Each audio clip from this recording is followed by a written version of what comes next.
everybody. It is a beautiful Victory Monday here in the city of Philadelphia, because not only did the Philadelphia Eagles absolutely dominate them boys from Dallas, but they clinched the NFC East. Philadelphia Eagles, NFC East champions, and there was so much to like about yesterday's dominant performance. 41-7. It's the first time the Philadelphia Eagles have swept the Cowboys in a season, going all the way back to 2011.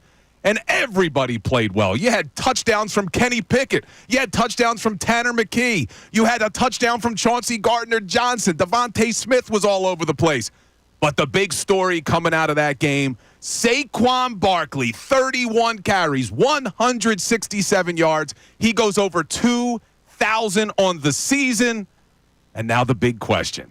Do you let him go after the record in Week 18 and what's going to be a meaningless game against the New York Giants? But there's so much to break down about this season, that game, the playoffs. I got Amy Fadul with me for all 4 hours today. What's up, Amy? That's right. How stoked are you right now? Can you tell? Oh my gosh. He hasn't even started singing yet, but I feel like it's been singing in your brain for like 24 hours. Oh, it's coming. I know it is. The Sirianni love will be coming, because Nick Sirianni is the first coach in franchise history to have multiple seasons with 13 or more wins. Andy Reid never did it. Dick Vermeil never did it. The list goes on and on, Ray. Chip Kelly, Rich Kotite, Ray Rhodes, Dougie P. None of them have ever had more than one season with 13-plus wins. But our man Nick Sirianni has. Ray Dunn behind the glass today. What's up, Ray? Oh, not much. Just enjoying the fact that this team's NFC's champions. Trying not to let your overflowing Sirianni love get to me today, but I'm sure we're going to enjoy your song at some point in the next hour or so. Yes, the Sirianni love will be coming up at the 11 o'clock hour. I don't want to hurt everybody's ears before we even get started here. In fact, I apologized to Amy before the show, saying, look. You did. It's like, just be prepared. I got to do it. It's Victory Monday, and they clinched the NFC East. But a lot to like. Before we get into looking forward, because I know everybody wants to talk about, should Saquon Barkley and the Philadelphia Eagles go for the record on Sunday, 1 o'clock game. They've released the time against the New York Giants, which is a meaningless game. Let's just focus on what we saw yesterday on the field, because 41-7, and coming into that game, Amy, there were a lot of questions, and rightfully so, about the quarterback. Jalen Hurts wasn't going to play. Is Kenny Pickett going to be good enough to carry this team to victory against the lowly Cowboys? Well, he goes 10 of 15. 143 yards, 2 total touchdowns, a rating of 119.6, and we find out after the game he did it with broken ribs. Pretty impressive performance from Kenny Pickett. Yeah, he did exactly what you wanted him to do, and I think we talked about it on Friday. Like, you don't need to do too much. Just kind of operate within the offense and what they're going to give you. Obviously rely heavily on Saquon Barkley, and I think that was going to be the game plan from the outset regardless, but certainly when you saw Jalen Hurts go out. But, yeah, It was exactly what you needed. Was it the greatest performance you've ever seen? No. Was it what you wanted from your backup quarterback? Absolutely. Like, this is what you need him to do.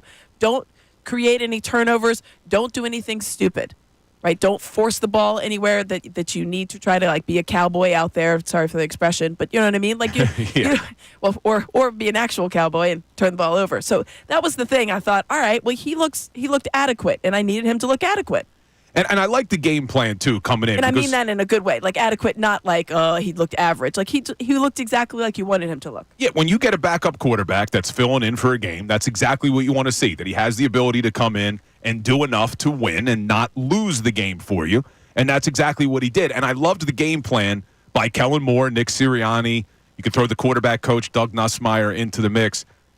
They didn't just load up with heavy personnel and allow the Cowboys to load the box and say stop the run. They let Kenny Pickett throw it a little bit and kept them honest, and he made some nice throws, especially to Devontae Smith deep. But then Pickett has to leave the game with that rib injury, and now third-string quarterback Tanner McKe comes in. He only throws 4 passes, but he goes 3 of 4, 54 yards, 2 touchdowns. And everybody saw it and was just like, we knew it. Tanner McKe was the darling of training camp. Everybody loved him. And when I saw that, I was like, oh, no, that's going to be the number one. Well, who should be the backup? Should it be Pickett or McKe? So I said this after the game on my instant reaction post that I post to social.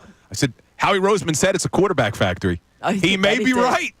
I mean, look at around the NFL, though. I mean, how many teams are there where your third-string quarterback could come in and they barely missed a beat? 3 of 4, 54 yards, 2 TDs with a third stringer. Yeah, McKe is obviously, I think, talented enough to be a backup. We saw that this summer. We saw that in the preseason. He outplayed Kenny Pickett for large stretches this summer and in the preseason. So there was a lot of talk about him maybe even beating what they paid for Kenny Pickett as far as what the trade went through. He was never going to he would really have to have faltered in order to lose that number 2 spot.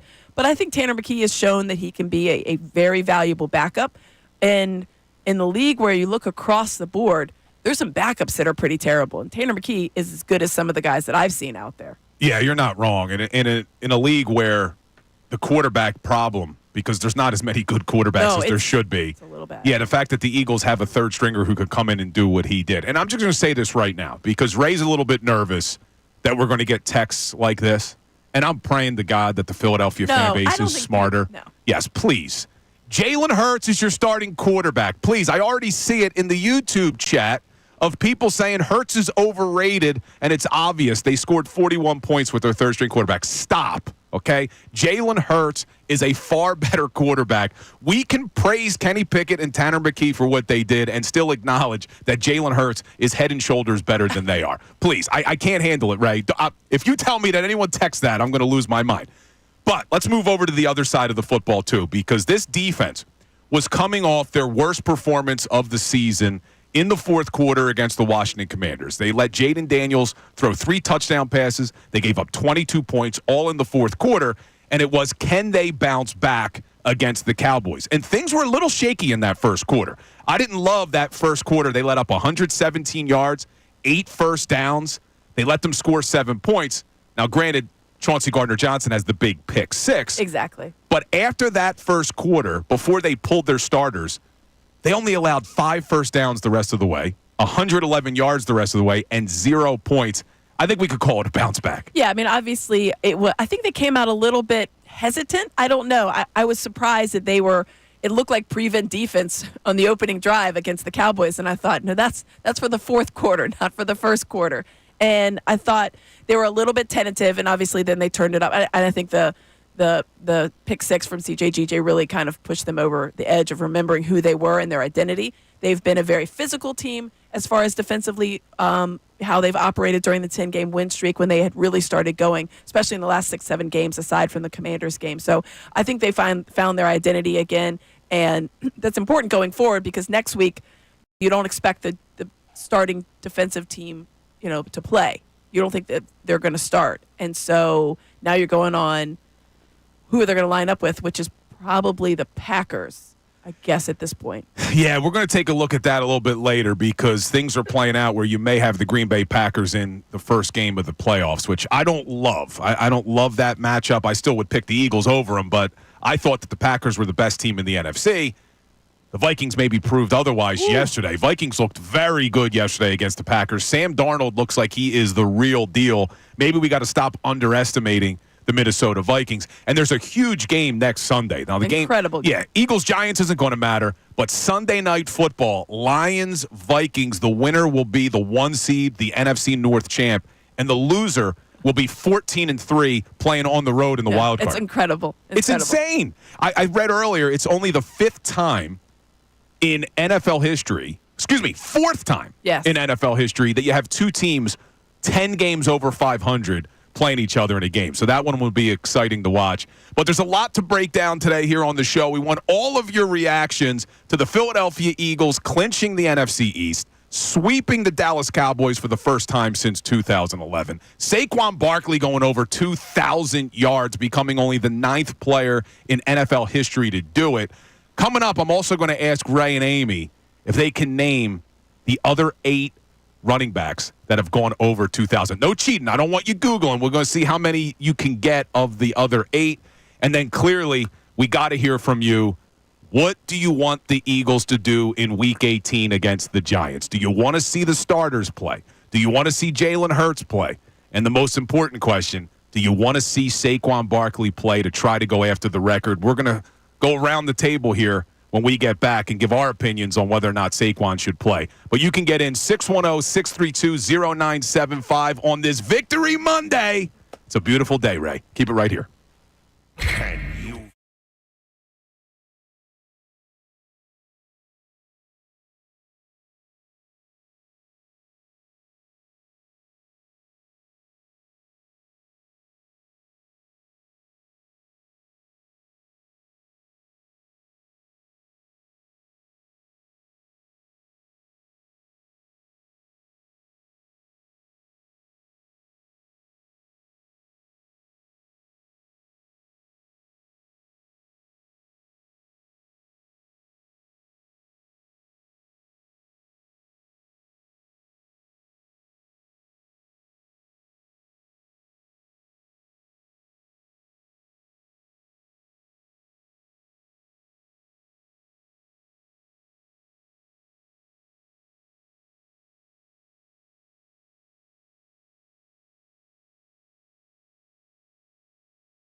Johnson, and a house call. Pick six to open the day. Oh, there it was. Chauncey Gardner-Johnson with the pick six to start that game. This is why Chauncey Gardner-Johnson needs to be on the field. Absolutely. And when he got ejected against the Commanders, you could feel that impact. He has 2 interceptions yesterday. That pick six. And then how about him? I love that he got the interception. But come on, man, let Quinyon get one. He takes it right out of his hands. I know. I couldn't believe that. I was like, are we really? Is this a 50-50 ball between 2 teammates? Quinyon just can't get an interception, but it's been a great season. It has been a great season. But, yeah, Chauncey Gardner-Johnson. That's when I knew everything was going to be okay. Yes, right? When you got 2 guys down there about the interception. But Chauncey Gardner-Johnson, to his credit, did say after the game that he needs to grow up. He learned a lot from what happened against the Commanders. He needs to be on the field for his teammates. So you hope that's all you ask for. You got to learn from your mistakes. But let's talk about the big story of the day. It's funny because dominating the Cowboys, clinching the NFC East. Yeah, this is not is the subplot to the major story, which is Saquon Barkley going over 2,000, and now he sits 101 away. And this is what we talked about on Friday. It's exactly what we talked about. I said I think that he was going to get 160 plus, and you're like, no, that means he's only 100. I said he's only going to be 100 away. I knew it. I just knew it. It was too good to be true. It's funny because we've been talking about this. I'm pretty sure I said like 168. I think you did. I think you were like spot on. And we've been talking about this for weeks. Like, hypothetically, well, what happens if he's only 100 away? Was like, no, there's no way it's going to be like, because you thought they would split the difference, right? He'd be like 120, 130, and then he'd still be about 130. You're like, oh, no, you're not going to fool with that. So, all right, I'm going to go on record now, and we're going to hear what Saquon Barkley had to say, what Nick Sirianni had to say, even what Jordan Mailata had to say about whether or not Barkley should play next week, and really the whole offense should play, because it's not just Saquon Barkley that would have to play to go after the record. You have to play the offensive line. Yes. You may even consider playing. I think you have to play A.J. Jalen Brown. Hurts. You got to play the receivers. They're a part of the blocking as well. I'm going on record saying, great season, Saquon. Your regular season's over. I'm okay with the 2,000. They let him get it. He immediately took him out after the 2,000. I am not risking the injury to Saquon Barkley to chase the record. Else. Exactly. Rest everybody. They need it. It's like on its face, you want him. You know, and I think that if deep down, of course, he would love to go after it. You want to have a chance at it. It's history. 2105 would be incredible. But at the same time, it's everyone's out there. You mentioned Jordan Mailata, Lane Johnson. They all have to play. Jurgens. They all have to play. Jalen Hurts. And you're going to have to. See, here's the issue, too. I mean, you could probably still have Kenny Pickett, but you still need A.J. Brown. You still need Devontae Smith. And if you do it, can you really say, we're only going to do it for a half? Because what if he has 75 yards in the first half? Now we're not letting you get 25. You're in or you're out. Either you're going for it or you're not. So you're on board with me. You would rest everybody? What are you doing, Amy? Come on, I need you on record here. No, I would. Yes, I would. It's a prudent move to go ahead and rest him, but it's selfishly, as a fan, I want him to go for the record. I want it to be his. And I want now, after what Eric Dickerson said last week. Yeah, you don't want him to do it. I kind of want Saquon to have it even more. That's the biggest argument for it right now in my head. I'm kind of like, let's talk about sour grapes. Right. I'm not mature enough to handle this. So as a fan, you want him to do it. But I do, but realistically, I'm like, no. The more important thing is, and I think they should rest everybody, as many people as they can, because the most important thing is health. We talked about this before. When this team went to the Super Bowl and when they won the Super Bowl, both of those times, they were one of the healthiest teams, if not the healthiest team when they won it, in all of the NFL.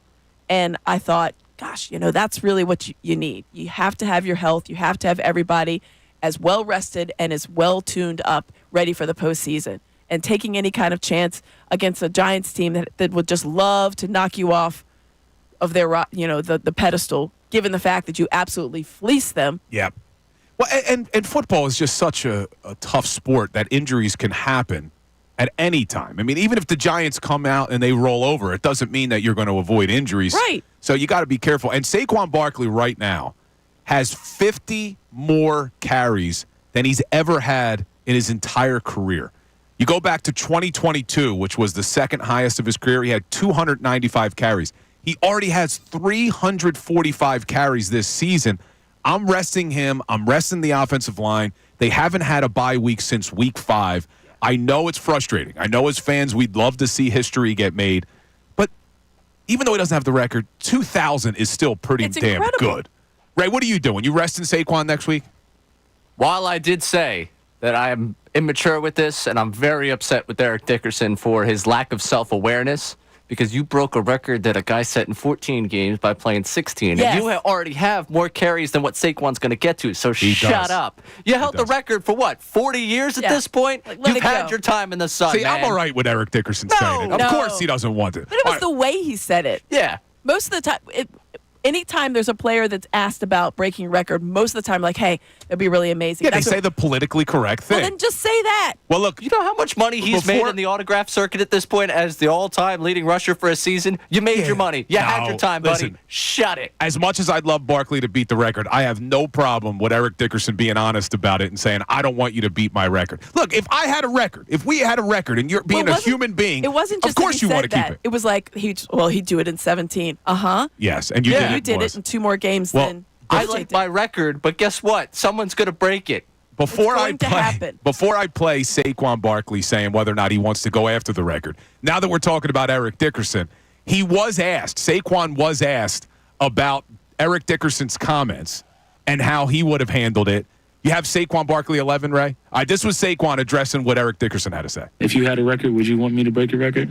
You know what I mean? I don't look at it that way. I haven't, broke records on. I guess I have this year technically with like the Eagles franchise. But so if 10 years from now or next year, 3 years, however long, when I'm done playing football, if a back is able to, beat my Eagles franchise record, or say if I did break ED record, I kind of go ahead and get it. It's fun. You want to be that. It's an honor to be able to have that name and have your name attached to that record, and having guys chasing it. Guys been chasing that record for 40 years.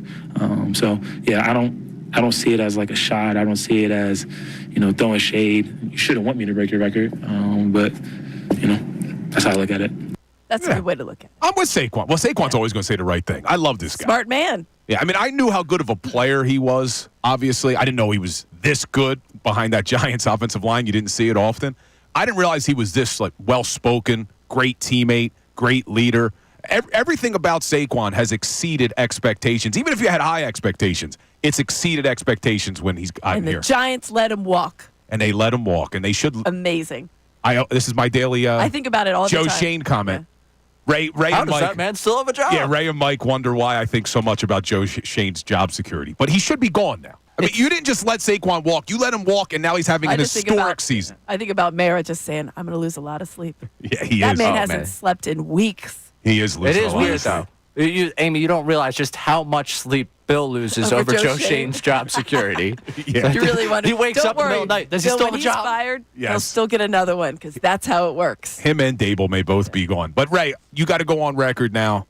Amy's saying, wait, I still don't know where Amy is Oh, on no, this. you rest. Everybody's resting. Amy's resting Saquon next week I and don't want everybody to, else. But that's what they're going to do. I'm resting everybody. Ray, you with us on this? A year ago, I was burned by saying, play the starters, more because I wanted them to prove a point in Week 18 against the Giants, and AJ ended up getting hurt. AJ did get hurt. I'm not getting overzealous with record chasing. I want them to raise the Lombardi. Yeah. I'm sorry, Saquon. Take a seat. Yeah, All right. 2000 in the Super Bowl. So we're good all enough. there. We are all there. But when we get back, I'll play for you what Saquon Barkley said when he was asked if he wants to go after the record, as well as Nick Sirianni, Jordan Mailata. So there's a lot to discuss on today's show, but we want to hear from you, too. If you were Nick Sirianni, not only would you be one of the best coaches in Eagles franchise history, Ray, but you had to make the decision about whether or not Saquon plays next week, whether the starters play next week. So we want to hear from you, 610-632-0975. You can text, you can call. But when we get back, we'll hear what Saquon and Nick had to say about whether or not they're going for the record. Keep it here. We'll be right back.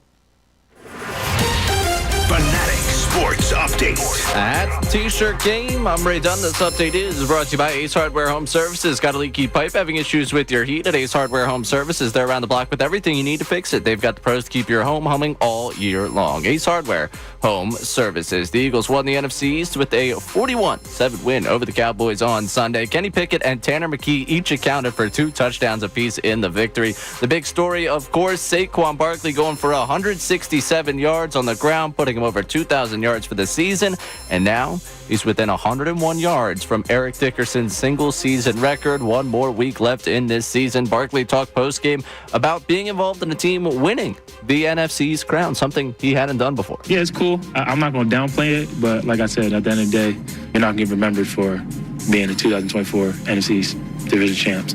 I'm happy. My first hat and T-shirt game, I didn't even know it was a thing, to be honest. So I'm happy to be part of that, and we did that as a team, but we all know what the goal is. It's Barkley's former team that separates the Eagles from the postseason schedule beginning, because this Week 18 game is going to be meaningless. Sunday at 1 o'clock, Eagles-Giants. We'll be talking all week about who should play in that game. Elsewhere, 76ers won again on Saturday, 114-111 over the Jazz, behind 32 points apiece for both Maxey and Embiid. Winners debate the last 11. Sixers back in action tonight against Trailblazers, 10 o'clock. You can listen right here on 97.5 The Fanatic. I'm Ray Dunn for 97.5 The Fanatic.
Is coming after him. Pickett retreating, stepping up. He's got Smith for an Eagles touchdown.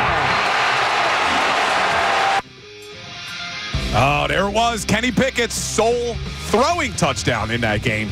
He did. Tush push his way in for another one. Almost got his head taken off. Exactly. With broken ribs. I mean, That was like, that wasn't a great idea. no, probably not. But a lot of credit to Kenny Pickett playing through the rib injury. We were talking about this a little bit yesterday on the pregame show. I mean, you talk about a dream come true. Growing up an Eagles fan and then getting to make your first start in an Eagles uniform against the Cowboys at Lincoln Financial Field to clinch the NFC Yeah, East. to clinch the division. Storybook. Yeah, it was great stuff. And like we said, he played well. The good news is they had two guys that played well at the quarterback position. They did, but the storybook really is about Saquon Barkley's season because he goes over 2,000. He's now at 2,005 yards. It's ridiculous that this worked out exactly like we've been hypothesizing for the last few weeks. Well, what happens if he's only 100 yards away? Well, he's 101 away. You play him in the first half. Oh, man. Because then he's going to get so close. Well, we're all on record saying as much as we'd love to see him get the record, we're looking bigger picture. We're going to rest him for the playoffs. I know that doesn't make a lot of fans happy. We want to hear what you would do, 610-632-0975. But Saquon obviously was asked about it right after the game. What would he want to do? Would he want to play in Week 18 to go after the record? This was Saquon Barkley. It's up to Nick, to be honest. Whatever his decision is, I'm all for it. If, his mindset is, we'll go out there and try it, and I'll go out there and try it. But his mindset is, let's rest and get ready for, this run, then I'm all for that too. I'm not just saying that because a camera's in my face or a mic's in my face. I really mean that. I came here to do something special, and obviously breaking a record special, but I want a banner up there, and I think we all do. But we gave ourselves a chance with that, and, clinched the playoffs before, and now with the division, and, like I said, now it's up to Nick and see what his mindset is. I mean, I love this guy. Yeah, which is great. And I like that he said, I'm not saying that just because there's a camera in my face. Yes. Obviously there is. But is it real? I mean, Nick Sirianni's going to ask him. He asked him previously. He did. Hey, do you want to stay in the game when he was going for the single game rushing record the first time? And he's like, no, I'm good. Yeah, he's got to probably ask going to everybody. ask him. But he's I got to think ask Cam Jurgens. He's got to ask Jordan Mailata. He's got to ask Lane Johnson. And those guys are going to be like, let's roll with it. I know. And that's why I think Sirianni's got to make the executive decision here. I know he's probably going to talk to everybody on the offense, but clearly there's no professional athlete who's going to say, yeah, we don't want to go after the record. Yeah. I think he's got to protect them from themselves, and Nick Sirianni is going to be the one that has to say it. And he was asked to. I think it's going to be like when you ask your wife what she wants for dinner. What do you want? I don't know. What do you want? That's the conversation. And really, I've actually seen a funny video about that. Like, if your wife does that, you should pretend like you're surprising her. Be like, you're never going to guess where we're going for dinner. And then she gets all excited. Where? Oh, you're never going to guess. And then when she says it, you go, yep. Yeah, that's thanks. Right. Yeah, then you got her to admit it. But so Sirianni was asked to, right after the game, what he would do. Are they going to play their starters? Are they going to chase the record against the Giants? This was Sirianni postgame. There's a lot that goes into it. We'll watch some games tonight, see how things are going, and then we'll do what we need to do. Always got to do what's right for the football team to reach our goals of what we need to do. And like I said, I got a lot to think about, and I'm gonna enjoy this, and then I'll think about it tonight at some point. So he didn't give us much competitive advantage there. Yeah, exactly. No, I think he probably wants to. There's going to be conversations. Exactly. They got to talk to everybody, and I already see people in the chat of YouTube saying this is where Bill's wrong. Nick doesn't make these executive decisions; they come from up top. This is the type of decision, though, where I think you do have a collaborative effort. Like Sirianni will have final call. Kellen Moore, Saquon Barkley, talk to everybody. Line. Yeah, talk to everybody. Figure out what you need to do going forward. But I'm resting him. I think it's Saquon's call at the end of the day. I know that he said it's Nick's call, but I think if he really came to Saquon and said, not only is it going to be the record, because for 30-something years, 40 years, it's been Eric Dickerson's, right? And he's correct. all done with it, as Ray put out. He's all done with it. 40 years, man. It's not like this has been a year record where you're like, wow, it really sucks that was taken from me after a year. You've had it for 40 years, man. You've lived 40 years as the single-season rushing king. Dude, Shut up and let someone else have it. And in 30 years, it could be Saquon's, and Saquon could be that guy. Listen, I'm going with Eric Dickerson on this. I wouldn't want anybody to break my record. Well, I'm sure you wouldn't. Why would you want him to break your record, If Saquon wants it, you don't want him to, but if someone's going to do it, all right, I've had it for 40 years. I've lived off that for 40 years. We can hand this thing off. And if I'm Eric Dickerson, I'm saying break it when I die. And I don't want to see it. Also doesn't bother me as much like him not wanting someone to break the record. It bothers me giving the 17-game caveat. When you Yes, that was the part. He was like 300 yards off of O.J. Simpson through 14 games. Exactly. Yeah, O.J. did it. He wasn't even close. He ran for OJ 215 did it in yards in that 14 15th game. He quite literally benefited from exactly what Saquon's benefiting Yeah, for him from. to say that was really the Saquon's sour got grapes. less attempts. So It's a different game. And then it's against the Giants too, I think. But Saquon has been pretty adamant. He has a lot of love still for that Giants organization, despite how everything played out. Yeah, he's a good So dude. I think that that's why it's his call. It would be storybook, though, for him to break the all-time NFL record against the Giants in Week 18. I mean, you couldn't have wrote this any better. And then It the would be incredible. ceremonial firing of Joe Shane after the game. Right there at midfield. No, at halftime. Publicly at Exactly. midfield. They John Mara comes down. Anyway, so wait, hold on. Barkley with a little championship Exactly. belt. Here you go, sir. Saquon became the 9th person to rush for over 2,000 yards. You obviously know Eric Dickerson's one of the Yes. others. And we know OJ's And you know one. OJ. Can you name someone else that went over 2,000? Chris Johnson. Good CJGJ. call. Chris Johnson in 2009 rushed for 2,006 yards. I remembered that, but then I think he sent out like a nice tweet of congratulations. Yes. So Saquon's 1 yard behind him. Right. Can you name another one? Adrian Peterson. Adrian Peterson in 2012, and he finished only 8 yards shy. That was I thought for sure he was going to get it. How did he only finish 8 yards shy? That's it. Exactly. You've been on borrowed time, Eric Dickerson. Oh, you man. shut up Yeah. and deal with it. Yeah, All right, that well, was close. I'll ask you some other ones in a second, but I want to get to the phones because a lot of people want to weigh in on whether or not they should go for the record in Week 18. You can as well. 610-632-0975. Let's go to our man Will in South Jersey. What's up, Will? You're on the Fanatic. Hey, guys, I got to tell you a story. Quick story. So I'm in Florida, and the Eagles are playing the Oakland Raiders. And Nick Foles had 7 touchdowns in that game. And Chip Kelly pulled him out of the game when he had a chance to get 8 touchdowns, something no quarterback has ever done in the history of the NFL, because he thought, well, maybe we'll go to the Super Bowl that year. Well, guess what? You didn't go to the Super Bowl that year. And now Nick Foles and the entire Eagle organization lost out on a record that will probably never be broken. This is exactly what's happening with Barkley. Yeah, but The Will, let problem me is ask with you. Barkley, Let me ask you one The question, problem- though. I know Yeah. I know that you're saying they didn't go to the Super Bowl that year, but what do we remember Nick Foles for, man? We remember Nick Foles for being a Super Bowl MVP. Right. I don't think anybody's looking back at his career and saying, oh, man, Oh. I wish he would have gotten 8. He got us a Super Bowl. That's what I care about. yes, but it doesn't diminish the fact that an Eagles quarterback is the only quarterback in the history of the NFL to get 8 touchdowns in a single game. And here's the thing, too, with Barkley. This is not a Barkley record. This is a Barkley record, an offensive line record, a Eagles management record, an Eagles team record, and an Eagles fan record. That's the mistake we're making here. So, Will, are you Barkley playing? doesn't- Are you playing everybody then? Are you going offensive line, wide receivers? The whole team is out there in Week 18 for a meaningless game against the Giants. That's what you're doing? Yes. All right. All right, Will's on record. He would play everybody. So he mentions that it's an everybody record. He's right. The offensive line, He is. I'm sure, Who was wants the it. offensive line for Eric Dickerson? Name one of them. It's a good question. No one remember. He's right. It is, and those guys are going to take part in it. But there's one name that's in the record book, and it's Saquon I do Barkley. remember OJ's offensive line had a nickname because they would turn on the juice. What the electric company or the electric factory, something like that.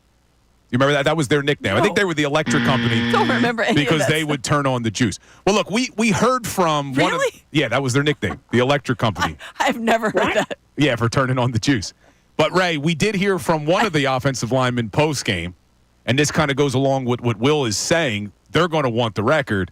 Well, Jordan Mailata, he didn't pull any punches. He wants to play. Listen to Jordan Mailata. Do you guys want to play to give him a chance to break the record? Absolutely. As a captain, is that something you'll speak Push up for? on? Yeah. Even if the game has no meaning towards your seeding, you want to play, and you want Saquon to play to get that. How come? Why not? It's an opportunity to make history. Mailata wants to play. Yeah, also, the way the question was phrased, can you imagine his first answer being no? Do you want to play? No, I don't want to play. Of course he wants to play. Well, But Mailata is saying he's he's going to go lobby as a captain. Yeah. He's going to lobby for it. I think this one really is a group decision. And maybe they do come up with something like he plays at halftime or something like that. But the problem is with that, as you brought that up earlier, Bill, the problem is with that is when he gets 75 yards at the half, you don't take him out 26 yards short of it, right? They're not. They probably wouldn't if they play. Because listen to this. What if he only has like 12? Ray, look at where is it here? Barkley 9. Barkley 9, where he says, Saquon says they were not leaving the field yesterday until he got 2,000. So if they let him play in Week 18, they're not leaving the field. Listen to Saquon about the 2,000 yards. We definitely knew what the number was to at least get to the 2,000. And we weren't leaving this field without at least accomplishing that. And that's not the words from me. That's the words from the guys up front. So that means a lot to me. And, when you see that and, those guys are like, this needs this to get it. Let's go get it. Puts a little pressure on you too, but at the same time, it's pressure that you want. Yeah. So if they knew, Ray, 2,000 yards, we're not leaving the field until we get it. If they play against the Giants, they're not going to leave the field. If they're 20 yards short, it's like, we told you just a half. We told you just a half, guys. No. It's to see where we're at the half. That's why you don't play him. And while we do have the fun, great conversation from the left tackle, the right tackle was on a whole different page. That's true. After He the was. game. There's Lane Johnson. Eric Dickerson's record was 16 games, so it was 17 games. It would make sense anyway. Eric Dickerson is who he is. Saquon is who he is. We just wanted to get to 2,000. We were fine with that. Better be safe than sorry. He also said, I'm 34. Means a lot. If we get a week off, obviously we'll live, try to feel good, and get ready for who we're playing. I'm not putting the 34-year-old right tackle out there just to go after a record. I'm sorry, folks. No, I'm with you, Ray. That's a good point by Lane Johnson. Lane Johnson knows that week off, it means a lot. That week off means a lot. All right, there's a lot of people who want to get in on the phones on this conversation. But before I go back to the phones, Ray, we're getting some text on this? Yeah, text line's humming right now on this conversation. We got text today. I think you should rest Saquon. It's a 90% chance he doesn't get hurt, sets the record, but the offensive line could get hurt too. Just rest everyone. Start McKe. I love that the start McKe has to be thrown in there with this.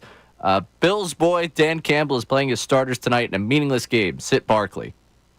Oh, there's like a bunch. That's a lot in that text. There is a lot. I mean, the Dan Campbell one, as much as I always love to criticize Dan Campbell, I kind of understand playing your starters tonight because their season's not over. Yeah, they're trying to do something really special. Well, it is meaningless in that they could lose tonight, the Lions, and still win next week and win the NFC North. Exactly. But I think that's kind of I don't know. You're preparing for something 2 weeks from now. Yeah, you play your guys. Exactly. You play your guys, and you're going to play next week. But, all right, we got a lot of people who want to weigh in. Who's up here? Let's go to Justin from South Carolina. What's up, Justin?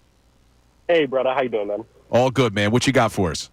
Man, listen. I just want to say Saquon Barkley is like the prodigal child returning to Philadelphia. You have a neighborly rival who gives him away for a contract. He played at Penn State. This kid speaks everything in the media you want him to hear. He is just such a top-notch class guy. Who deserves this record more than him? If they gave him 2,000, why aren't they going to give him the record? Yeah, but good point.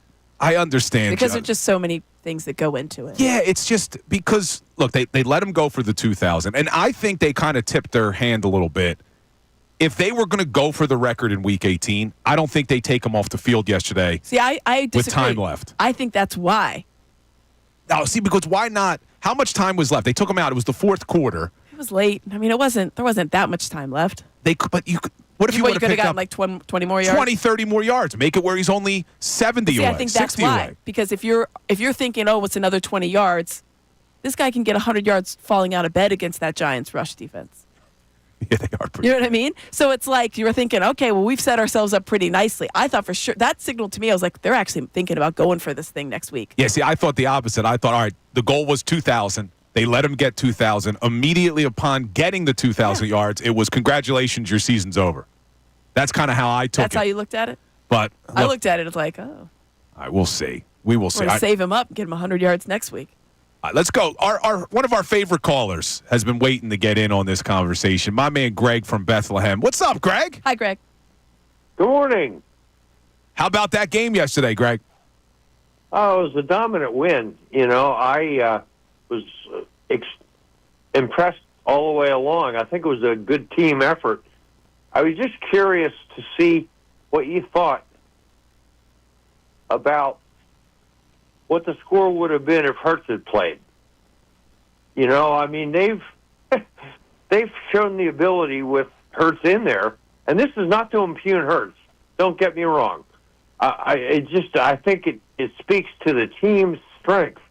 But having backups like that could come in and put up 40 points, well, you know, defensive score, but is pretty impressive. That's why they're the quarterback factory, Greg, as Howie Roseman told us. But look, Jalen Hurts, I'm not saying they would have put up 60 points. I mean, it's hard to put up more than 41 points. But you also have to realize that Cowboys team stinks. I mean, that Cowboys defense was one of the worst in the NFL all season. Coming into the game, they were 30th in the league, giving up 27 points per game. So, look, I'm not taking anything away from what Kenny Pickett did, from what Tanner McKe did, but you're also going up against a bad defense. Jalen Hurts would have had his way, probably even more than they did with that Cowboys defense. But I don't want to make this about Jalen. You know, it was a good win. It was a good team win. Would have been the same if Jalen Hurts had been back there. Stop. Yes, it was a good team win. Now, the one thing that we can ask about Jalen Hurts, we're throwing around the idea of should Saquon Barkley play next week to get the record. Well, there's another question that kind of has to be thrown in along those same lines. Do you want to see Jalen Hurts play? I would say no. I'm with you, Ray. I wouldn't want him to play either. I don't want him to get hurt. But I know there's a contingent of fans out there who are worried about rust because he only played 5 minutes against the Commanders last week, doesn't play against the Cowboys on Sunday. Now he won't play again against the Giants. You're talking basically 3 weeks of him not playing, and now he's got to be on his game wild card round, maybe even against the Packers. I'm still with you, though, Ray. I'm not playing Jalen, but I know there are people who are concerned about that. I get it. And the rust versus rest is always a topic of conversation when you're going into the postseason because you want everybody to be as sharp as possible. We have to remember that they had a bye week eons ago. It seems like it was a year ago at this point because it almost was. It was week 5. Yeah. He won 10 straight games. He got better every single game. And I don't know that I thought that was going to be happening. Oh, after the game, right before the Commanders, it was what's going on with this offense? Oh, no, it's not very good. Okay, then he came out against the Steelers and did fine. He did great, obviously, against the Commanders. Yeah, he'll be okay. Until he got hurt, obviously. Started off well. And even again, first game, no preseason. He had one of his best passing games against the Packers, right? He threw for like 330-something yards, right? Come on. We'll be all right. We'll be all right. What did he have against the Steelers? It wasn't. I don't think he went over 300. 290? Yeah, it was close. There you go. Something like that. It was close. But all right, we're throwing around. There's 9 players who have 2,000 rushing yards so far. You guys have gotten OJ. You got Eric Dickerson. Those are the easy ones. Amy said Chris Johnson, which was correct. Adrian Peterson, which was correct. Did we say 5 more? Derrick Henry yet? They did not. That's a good one. A lot of people forget. That's recent because it was the COVID year. Derrick Henry in 2020 put up 2,027 yards. But I don't really remember a lot of chatter about him chasing the record. He must have had like a huge – did he have like a huge week 17 or something in that? No, I feel like there was chatter about him chasing the record that year because then it was like – because it was such a weird year, everybody I feel like was locked in. And I'm looking now. I want to see – what did he do in week 16? I mean, I don't remember game by game. Excuse me, week 17, his last game. Yeah, in the last game of the season. Like 198? 250 yards. That's amazing. That's why I don't remember. Because I'm like, man, I don't remember Derrick Henry chasing Dickerson. Yeah, because he had 250 in his last damn game. He is an absolute beast. He is that's a beast. Ridiculous.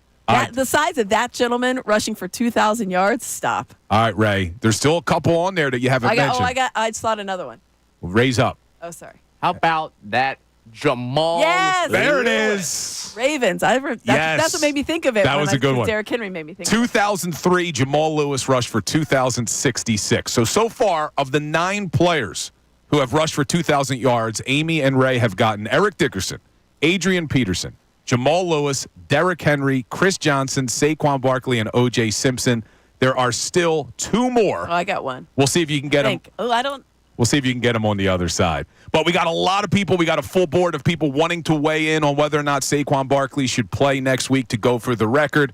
You can get in by phone call or by text, 610-632-0975. We're going to continue that conversation. But we also got everybody's favorite Victory Monday tradition. Sirianni Love coming up in the 11 o'clock hour. You don't want to go anywhere. Fanatic Sports Update. A hat t-shirt game. I'm Ray Dunn. This update is brought to you by Groundworks, your expert for basement waterproofing and foundation repair since 1997. Book your free inspection at groundworks.com.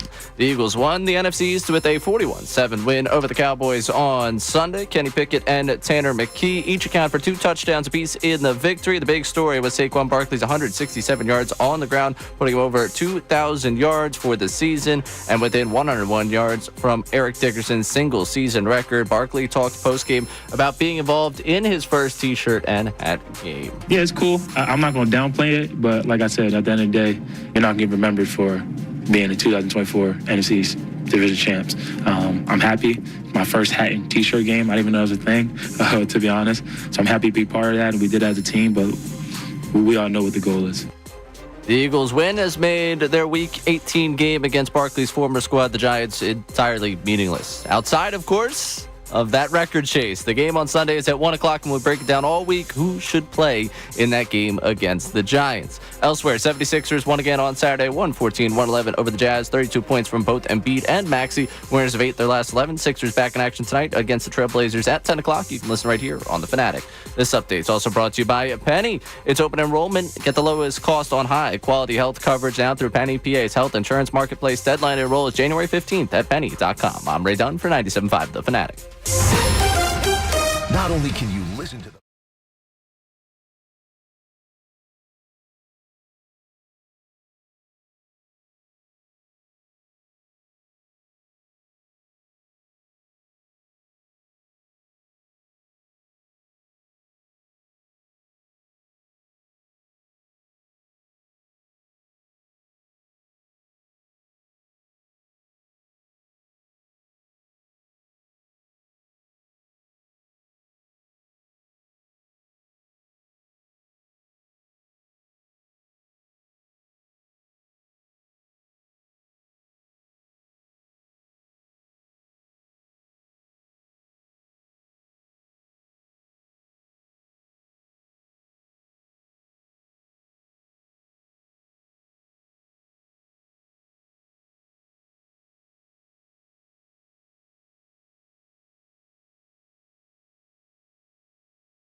his helmet ripped off in the process, so he gets a little FaceTime. Yeah, that was the tush push where Tanner McKe almost got his head, or not Tanner McKe, Kenny Pickett almost got his head taken off. But the tush push worked. That was his second touchdown of the game. He threw one, rushed in one. He did it with broken ribs. Yeah, probably didn't need that. Could have put Saquon in for that, maybe for Mr. Broken Ribs. No, Saquon doesn't score touchdowns. Saquon doesn't score touchdowns. Up yards. He didn't have one yesterday, right? Nope. 31 carries. Couldn't have given him that one? No. 31 No. carries, 167, no TDs. No. The bit is too good. Yeah. All right? It is too Don't mess good. up a good thing. You know what else was good, Ray? That 10 o'clock hour. And it was was a great brought to one. you by Window Nation. Take advantage of Window Nation's 50% off sale on all style windows, plus make no down payments with no payments and no interest for 12 months. Call 866-90-NATION or visit windownation.com. So we're reacting to the big win for the Philadelphia Eagles yesterday, 41-7. They clinched the NFC East. And then because the Vikings beat the Packers in the 4 o'clock window, the Eagles are locked in. They are the number 2 seed. There is nothing that can happen in Week 18 that will change that. The Philadelphia Eagles will be hosting a playoff game on Wild Card Weekend. But we keep saying Week 18 doesn't matter, but it does matter if you want Saquon Barkley to break the rushing record. So the big topic of conversation today, should the Philadelphia Eagles go for the record? Saquon needs 101 to beat Eric Dickerson. Only needs 100 to tie him. That would be pretty disappointing if they played him and he just ties the record. Actually, I think that would be better. We need him to beat the record. Eric Dickerson would really have a problem with that one. Yeah, we need him to beat the record. But Saquon, he did pass O.J. Simpson. He's now 8th all-time in NFL history with 2,005 yards. There's only 9 players ever to rush for over 2,000. We were talking about O.J. Simpson's season in 1973 a little bit earlier because he did it in 14 games.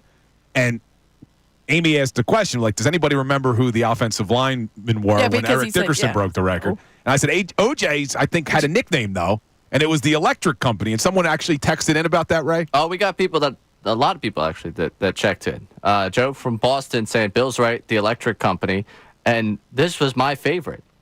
As much as it pains me to say this, Bill is right about the Bills' O-line. Eric from Virginia. Bill is right about the Bills' O-line. Oh, that I knew the name. There was Electric They were Company. upset that you were correct about something. You didn't know their name. You just knew their nickname. But I'll give you the credit. All right, listen, I'm not one to pat myself on the back here. But who was that texter? What was his name? Wait. Yeah, Ray, I mean, you I'm are very actually, modest. You actually are 100% a What was, person. what was the texter's This is name? you patting yourself on the back. I'm actually not going to give you the exactly. texter's Don't name say it. now Don't because do it. you're giving yourself too much credit. Well, let me talk to the world here for a second because I don't usually pat myself on the back. False. But I will say, who was the one who wanted Sirianni to come back this season? Who was the one that had to fight the good fight for them not to make massive changes this offseason by firing your head coach who had gone to the playoffs 3 straight seasons? And now you're sitting here as NFC East champs, 13-3, and you're going to say, as much as it pains me to say Bill was right, I've been right all damn year, Ray. Wow. But I don't pat myself doesn't on the pat back. himself on the back, though. I don't. The thrill of victory and the agony of having to Bill deal Colorado. with Bill on Victory Monday. Yeah. Well, we'll get to Sirianni love shortly because I do want to talk about the only head coach in franchise history to have 2 seasons of 13 or more wins. But the big topic, Saquon Barkley, should he play, should he not? And then you got to go down the road. Well, if Saquon plays, the offensive line plays. Does Jalen Hurts have to play in that game since he hasn't played in a while? A lot of people want to get in on this conversation. 610-632-0975. Let's go back to the phones. Nelson from Reading wants to talk about it. What's up, Nelson? Hey, how's everyone doing today? Hi, Nelson. Excellent, man. Hey, what's going on? I don't understand. I mean, this is stuff movies are made about, man. Like, his former team in a pass-heavy league, the record has stood for 40 years for a reason. I mean, you can't make this stuff up. You have to play him. And once he gets the record, you sit him, of course. I mean, for anyone to think otherwise, I mean, you have no guarantee of us winning the playoff or the Super Bowl. You've already got us penciled in the Super Bowl. Sit everybody down. That doesn't mean we're going to win, bro. Nelson, doesn't mean we're going to go to the Super Bowl. Nelson, you're right. Like, I was headed to Amy off air. I said people would be furious if they rest everybody in Week 18 and then they lose in the wild card game, God forbid. And now it's like, hey, you didn't even go for the record. But you have to admit, you give yourself the best chance of being healthy for the playoffs by resting your guys in Week 18, wouldn't you? There's still that risk of injury. I mean, it's this and that. I tell you what, If and Ands were pots and pans, the world would be a kitchen, Bill. My man Nelson checking in. It's a good one. Look, Nelson's right. Like, the record's been there for 40 years. So if you have an opportunity, would continue to be there no matter what they did this season. I can't get my head around. It's just that it's not. If God forbid someone got hurt, because it's. There's so many people that have to play, and you can't put backups in there, right? You could probably not have Jalen Hurts. I think that Kenny Pickett shown us he can obviously hand off very well to Saquon. Well, Barkley. if he's ready to go with the ribs, I'm assuming he would. He came Tanner back out. McKe can also hand off. Yeah, Tanner McKe could. It's the offensive line, and it is your wide receivers, because you have to have. You're not trotting Johnny Wilson out there. But at what point? So that's why it's the bigger risk. At what point do you stop it, though? You say, okay, we're going to let them play a half, and then Saquon's only 25 yards short. So now it's okay. No, we're going to let him play in the third quarter. And if he's playing, he plays until he gets the record. But see, that's the only reason he's playing is to get the record. So that's what you're in the game for. But right now, and I said this a little bit earlier, Saquon already has 50 more carries this season than he's ever had in his entire career. He has 100 more carries than he had all of last season. So if you let him play in Week 18 with the sole purpose of going for the record, and you got to give this guy another 15 to 20 carries, I mean, that's a lot of wear and tear on a running back, where I know people are going to kill me for thinking even towards next season, but we've seen how running backs bounce back the season after getting all of that usage. It sometimes takes its toll. Not only do I want to win the Super Bowl this year, I want Saquon healthy next year. I don't want to beat this guy into the ground this season. Yes, he hasn't had as many, but let's face it. When he was with the Giants, he was their only option. He was their entire offensive scheme. He was their identity. They ran him like a workhorse. He was their number one feature back. And he comes here and has the best season of his entire career. So talk about throw. So I don't question his durability as much. I see where you're going with that. But for me, he was used and abused behind not a very good offensive line with a terrible quarterback up there in New York. And he comes here after all that wear and tear of really he earned every single yard when he was with the Giants. Yeah, he only played with a 1,000-yard receiver once in his entire career. It was his rookie year. Yeah, his rookie year with Odell. That's it. He has that was a great year for him. His rookie year was a great year. It was. That was his best year. Had over 1,300 rushing yards. There you go. He also had 91 catches for 721. So he went over 2,000 scrimmage yards that year. It was his best year. But this season has just been magical. And after all that abuse up there, like being the feature back and running and just running roughshod, he comes over here and does his best. Now, come on. The caller Nelson just said, and this is interesting, you're assuming that because they rest him, they get to the Super Bowl, right? But aren't we also assuming that if they play everybody next week, that they get the record? Correct. Because that would be disastrous. You play everyone, no rest, and Saquon still comes up short. I just think if they play everybody and they're going against the Giants, and he is the feature. Stop it. There's no way he doesn't get 100 yards. If I'm the New York Giants. 100 yards. If I'm the New York Giants. They could put 15 in the box. They could cheat. That's what I would be doing. If I'm the Giants and I know that the only reason why the Eagles are playing their starters is so that Saquon Barkley can get the record, I'm putting 11 guys in the box. I'm saying, I don't care. Let Tanner McKe throw 7 touchdowns against us. You are not rushing for the record against us. It would be that moron from FAN Super Bowl if that happened. Oh, my God. Yes. That guy that's dedicated his entire life because the football teams that he has to watch every weekend stink. It would be his Super Bowl if they played him in Week 18 and didn't get the record. He would probably pop champagne on the air. Yeah. And look, and I know all those guys on the Giants, a lot of them are still friends with Saquon. But if you're a professional athlete, there's still this competitive nature that you have. You're not going to want them to get the record. You're not going to just let them get it. Or they're Brett Favre. You Brett Favre it. You Brett Favre and just let him do it. A whole game of Brett Favreing it. They start on the 30-yard line. They had to say, 70-yard touchdown. No, I was going to say even better. Kneel it at the 1 on the opening kickoff. Yeah. Give it to Saquon. Let him go 99. Yeah. And then he just needs one more guy. No one breaks that record. Yeah. Yeah, maybe we can make that happen. Let's make a push for that. That's the way that it should be broken. After all these sour grapes from Eric Dickerson, let's Favre the record. Let's Favre it. Screw you, Eric Dickerson. All right, Ray's calling for a Favre of the record. Do you agree? 610. Exactly. Whoa, don't get ahead of us. A Thursday show is still ahead of us, man. Exactly. All right, we got 2 more, though. I want to see if you guys can get them. So there's 9 players who have 2,000 rushing yards in NFL history. I'm pretty sure this one guy did it. You got all of them so far. We have Dickerson. You have Adrian Peterson. You got Jamal Lewis, Derrick Henry, Chris Johnson, Saquon Barkley, O.J. Simpson. There's 2 that have not been said.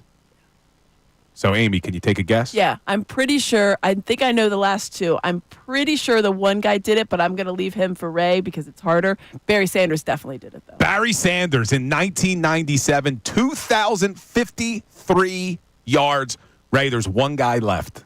Yeah, and this is another one of the pretty sures. I'm pretty sure. I'm pretty sure it's this person because he had a great offensive line. I think that this conversation came up because we were talking about a run-first offense and what they were able to succeed with that, and we were comparing quarterbacks. Was it Terrell Davis? Yeah, correct. Terrell Davis. I was pretty sure he did it. 1998 rushed for 2,008 yards. Did they win the Super Bowl in 98 too?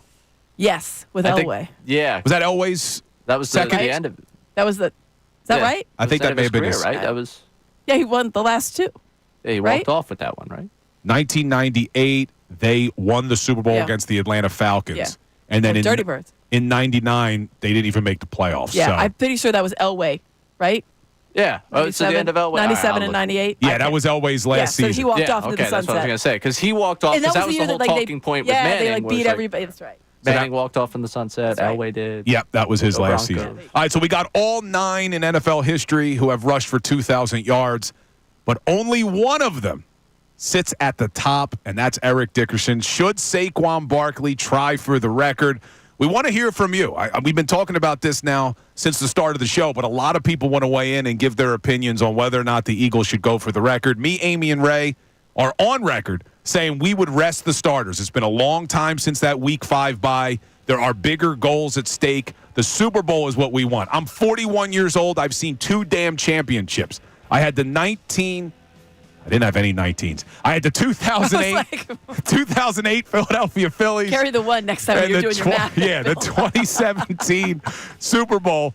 I want another one, man. I want another one. The record would be great, but this season was already magical. I'm already going to remember Saquon Barkley's magical season, but I'll tell you what, I'd feel a hell of a lot better marching down Broad Street with another Lombardi trophy. But we want to hear from you. 610-632-0975. Keep it right here. Now,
It looked like Ray was trying to play a I highlight. was, and I fired the button for the song, not the button for the highlight. All right. Yeah, I was sitting back here like, oh, yeah, remember when we did that highlight thing? Yeah, we're going to play them. Yeah, so Ray had been playing some highlights coming back, and I see him back there pushing buttons. But it's all good, Ray. That's all right. Everybody can't be as perfect as Saquon Barkley is. Nope. But look at that. Did you see Ray's shirt today? I did. Ray's rocking the Saquon Barkley shirt today. That was a Christmas gift from the parents? Apparently, Andrew and I on the same wavelength because he also had his Saquon shirt on that he also received from Christmas. He had that. And then I showed up today, and in the parking lot, my man 215 Mayor dropped off some 215 apparel for me. So I'm rocking the Kelly Green hoodie from that. Pretty cool stuff. Check it out, 215 apparel. But everybody's happy today. Kelly Green's yesterday. You dominate the Dallas Cowboys. You clinch the NFC East, and you're locked into the 2 seed headed into the playoffs with bigger goals in mind. I still look around the NFC. This Eagles team is the best team in the NFC. I think there's no reason why they shouldn't be going to New Orleans. But we can talk all about that once we find out who the postseason opponent's going to be, because right now the big topic of conversation, 101 yards Saquon needs.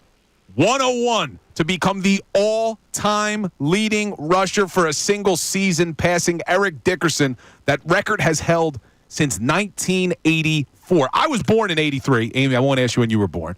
Ray wasn't even close to being born. I don't even know. Were your parents even? How old were your parents in 84, Ray? That's how long this thing's been. That's personal information. All right? I'd just say if you wanted them to drive you somewhere, they couldn't. Let me ask you this. Your mom's a big Giants fan. Mm-hmm. You're in a split family. What's your mom saying about this? Does she want Saquon to go for the record? It's funny that you bring her up because she texted me after that last segment, and she is not happy with the conversation. Oh, no. He should play and go for the record. Come on now. Oh. Wow, so even Nice she, as a Mrs. Dunn. Giants fan, wants to see him go for the record. Yeah. No, I don't think that they dislike Saquon. They knew that they wanted to keep Saquon. He was like their only nice thing. Yeah, she hates pretty much everything going on with that organization right now. She probably really enjoys. She probably checks in on Joe Shane's job. Yeah, no, she's looking forward to changes being made up there. But could you imagine? Look, all of us have had jobs, obviously. Could you imagine making a decision to your boss and saying to the boss, listen, we're going to go this way. And then not only does that turn out to be a bad decision, it turns out to be this, that the guy's now going for the biggest record. And it could be against you. Yes. Right in your face. I mean, I you feel saw bad. them clinch the division. He had no idea that the T-shirt and hats were a thing because he's never experienced it. That's like a he's great literally, line, it's a too. Great Ray, line. can you play that for us again? What great is line. What is that? Barkley 5? Maybe. I think it's Barkley 5. I want to hear him say that again. This is Saquon on winning the NFC East and not knowing that a hat and T-shirt game was even a thing. Listen to Saquon. It's cool. I'm not going to downplay it, but like I said, at the end of the day, you're not going to get remembered for being the 2024 NFC East division champs. I'm happy. My first hat and T-shirt game, I didn't even know it was a thing, to be honest. So I'm happy to be part of that, and we did it as a team, but we all know what the goal is. He didn't even know it was a thing. Well, he's usually playing, and he's never participated in it. No. It's not like he's watching a game that it happens. Now, Mike Missanelli's not here today, but I would have taken a shot at Mike, too, because he didn't learn that at Penn State either, I guess, right? You know, never won a national title at Penn State or anything. No, apparently a Big Ten championship either. No, they would point to that Big Ten championship. He was a part of that team that won in 2016, right? Yeah, did they not get T-shirts? Maybe college, do they do the hat and T-shirt thing? I guess the trophy is probably more because the T-shirt and hat is all you get for the NFC's thing. Yeah, like, there's no trophy. There's There's a no banner trophy. that'll That's go up, true. but Maybe that's what it is. I think I'll give. It's a great line though. I can't believe I'm saying this. I'll give the benefit of the doubt to the Penn State grad on this one that maybe he was thinking about the trophy of the Big Ten championship. Well, Mikey Miss will be back tomorrow for our New Year's Eve show, and I'm sure he's going to weigh in on all of these topics. But we want you to weigh in. 610-632-0975. The big question, should Saquon Barkley go for the record in Week 18 against the New York Giants of all teams? But the game doesn't mean anything. We're going to go back to the phones. Tom from Northeast Philly has an opinion on this. What's up, Tom? Hey, what's up, Bill? So, two things. One, I think Hurts should at least play the first quarter just to make sure he's all good and get rid of that whole rust factor thing. And then maybe Barkley, I think they should play at least the first half and see what he can produce, see if he can get close to it, if not get it. And you never know what other players have incentives with their contracts, and this could be, they might need this or that just to get them extra bonuses. You know what I mean? Yeah, I'm thinking Saquon. I don't know this directly. This is just me kind of assuming. I would think that the 2,000-yard mark probably triggered something. I don't know. Do you think you put in their contract if you set the all-time rushing record? Maybe it's in there. Maybe it's in there. Right. But, Tom, let me ask you about Hurts real quick, because you said maybe have him play a quarter to knock off the rust. If he practices all week, right? He practices all week with the starters. He takes all the first-team reps all week. Do we really think him playing just one quarter or not is going to make that big of a difference come playoff time? No, I'm just saying if he wants to go. Like I don't think it's going to be that much of a difference come playoff time. But I mean, just to see if it's all up to him and the coach, honestly. But I wouldn't mind seeing him just in for the first quarter, just to get them reps in, just beforehand. But if not, I mean, I'm not too worried about it. We have two backups that look more than capable, and the Giants are garbage. So that's why I said maybe put Saquon in or the team in for the first half, because I think Saquon can get that 100 whatever in the first half against that lousy Giants. Yeah, that's my biggest concern, though. They come out and they say you're getting a half, and then instead of getting 101, he gets 75. And now, got to try it in the third quarter. He only needs 26 yards, and then he doesn't get now you got the team playing the whole damn game. And these guys have played a lot of reps, a ton of reps this season, especially on the defensive side of the football. So Lane Johnson, and Ray pointed this out earlier in the show, Lane Johnson said at his age, he knows how important that rest week would be. So it seems like Lane's leaning towards, guys, 2000, pretty magical season. Let's go get that Lombardi. Sorry, Saquon. He still got the franchise record. He now holds the franchise record in not only rushing yards for a season, scrimmage yards for a season. Well, I'm sure this is going to be a big topic all week. We got a lot of people who want to weigh in on it. You can weigh in on it as well. But don't go anywhere, because Amy is on the edge of her seat. Coming up next. So excited. We got an NFC East Championship edition. Even better. Of some Sirianni love.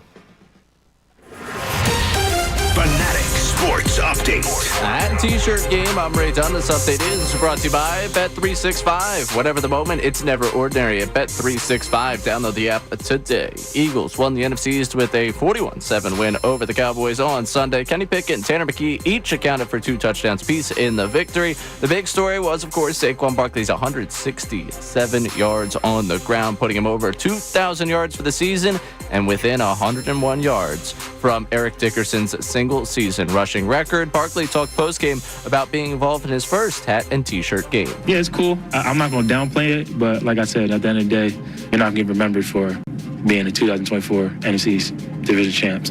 I'm happy. My first hat and T-shirt game, I didn't even know it was a thing, to be honest. So I'm happy to be part of that, and we did that as a team, but we all know what the goal is.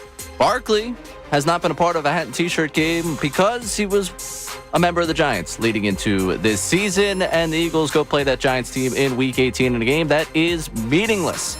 Unless, of course, you want him to chase that record. The game Sunday at 1 o'clock. We'll be talking all week long about who should play in that game. Elsewhere, 76ers won again on Saturday, 114-111 over the Jazz, behind 32 points from both Maxey and Embiid. Winners of 8 their last 11. Sixers back in action tonight against the Trailblazers at 10 o'clock. You can listen right here on The Fanatic. This update is also brought to you by Mattress Firm. Score deep discounts, deeper sleep during Mattress Firm's semi-annual sale and clearance. Get up to 60% off select mattresses more, plus get a free adjustable base on qualifying purchases. I'm Ray Dunn for 97.5.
Put it on McKe. Calcaterra's in the backfield with it.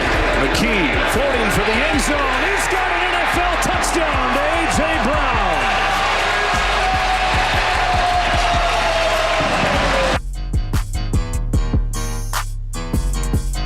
Brown. Be humble. Sit down. Go ahead, Ray. Be humble. Please. Sit I like down. this song. Please. I'm begging you. It's everything in me. You're getting ready to sing regardless. Maybe maybe I should hold maybe off. just save it. Yes. Really build up the suspense. People love my singing. I hear it all the time in the text board and they do. social media. But welcome back into the Mike Missanelli Show. No Mikey Miss. He'll be back tomorrow. But you got Bill Colarulo, Amy Fadul, Ray Dunn reacting on this Victory Monday to really what's been an unbelievable season for the Philadelphia Eagles. 13-3, NFC East champions. Saquon Barkley sets the single-season franchise record for not only rushing yards, but scrimmage yards, and he's now one of only 9 players in NFL history to surpass the 2,000 rushing yard mark.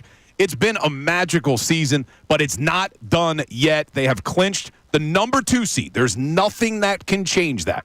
Regardless of what happens tonight between the Lions and 49ers and anything that happens in Week 18, the Philadelphia Eagles are the 2 seed.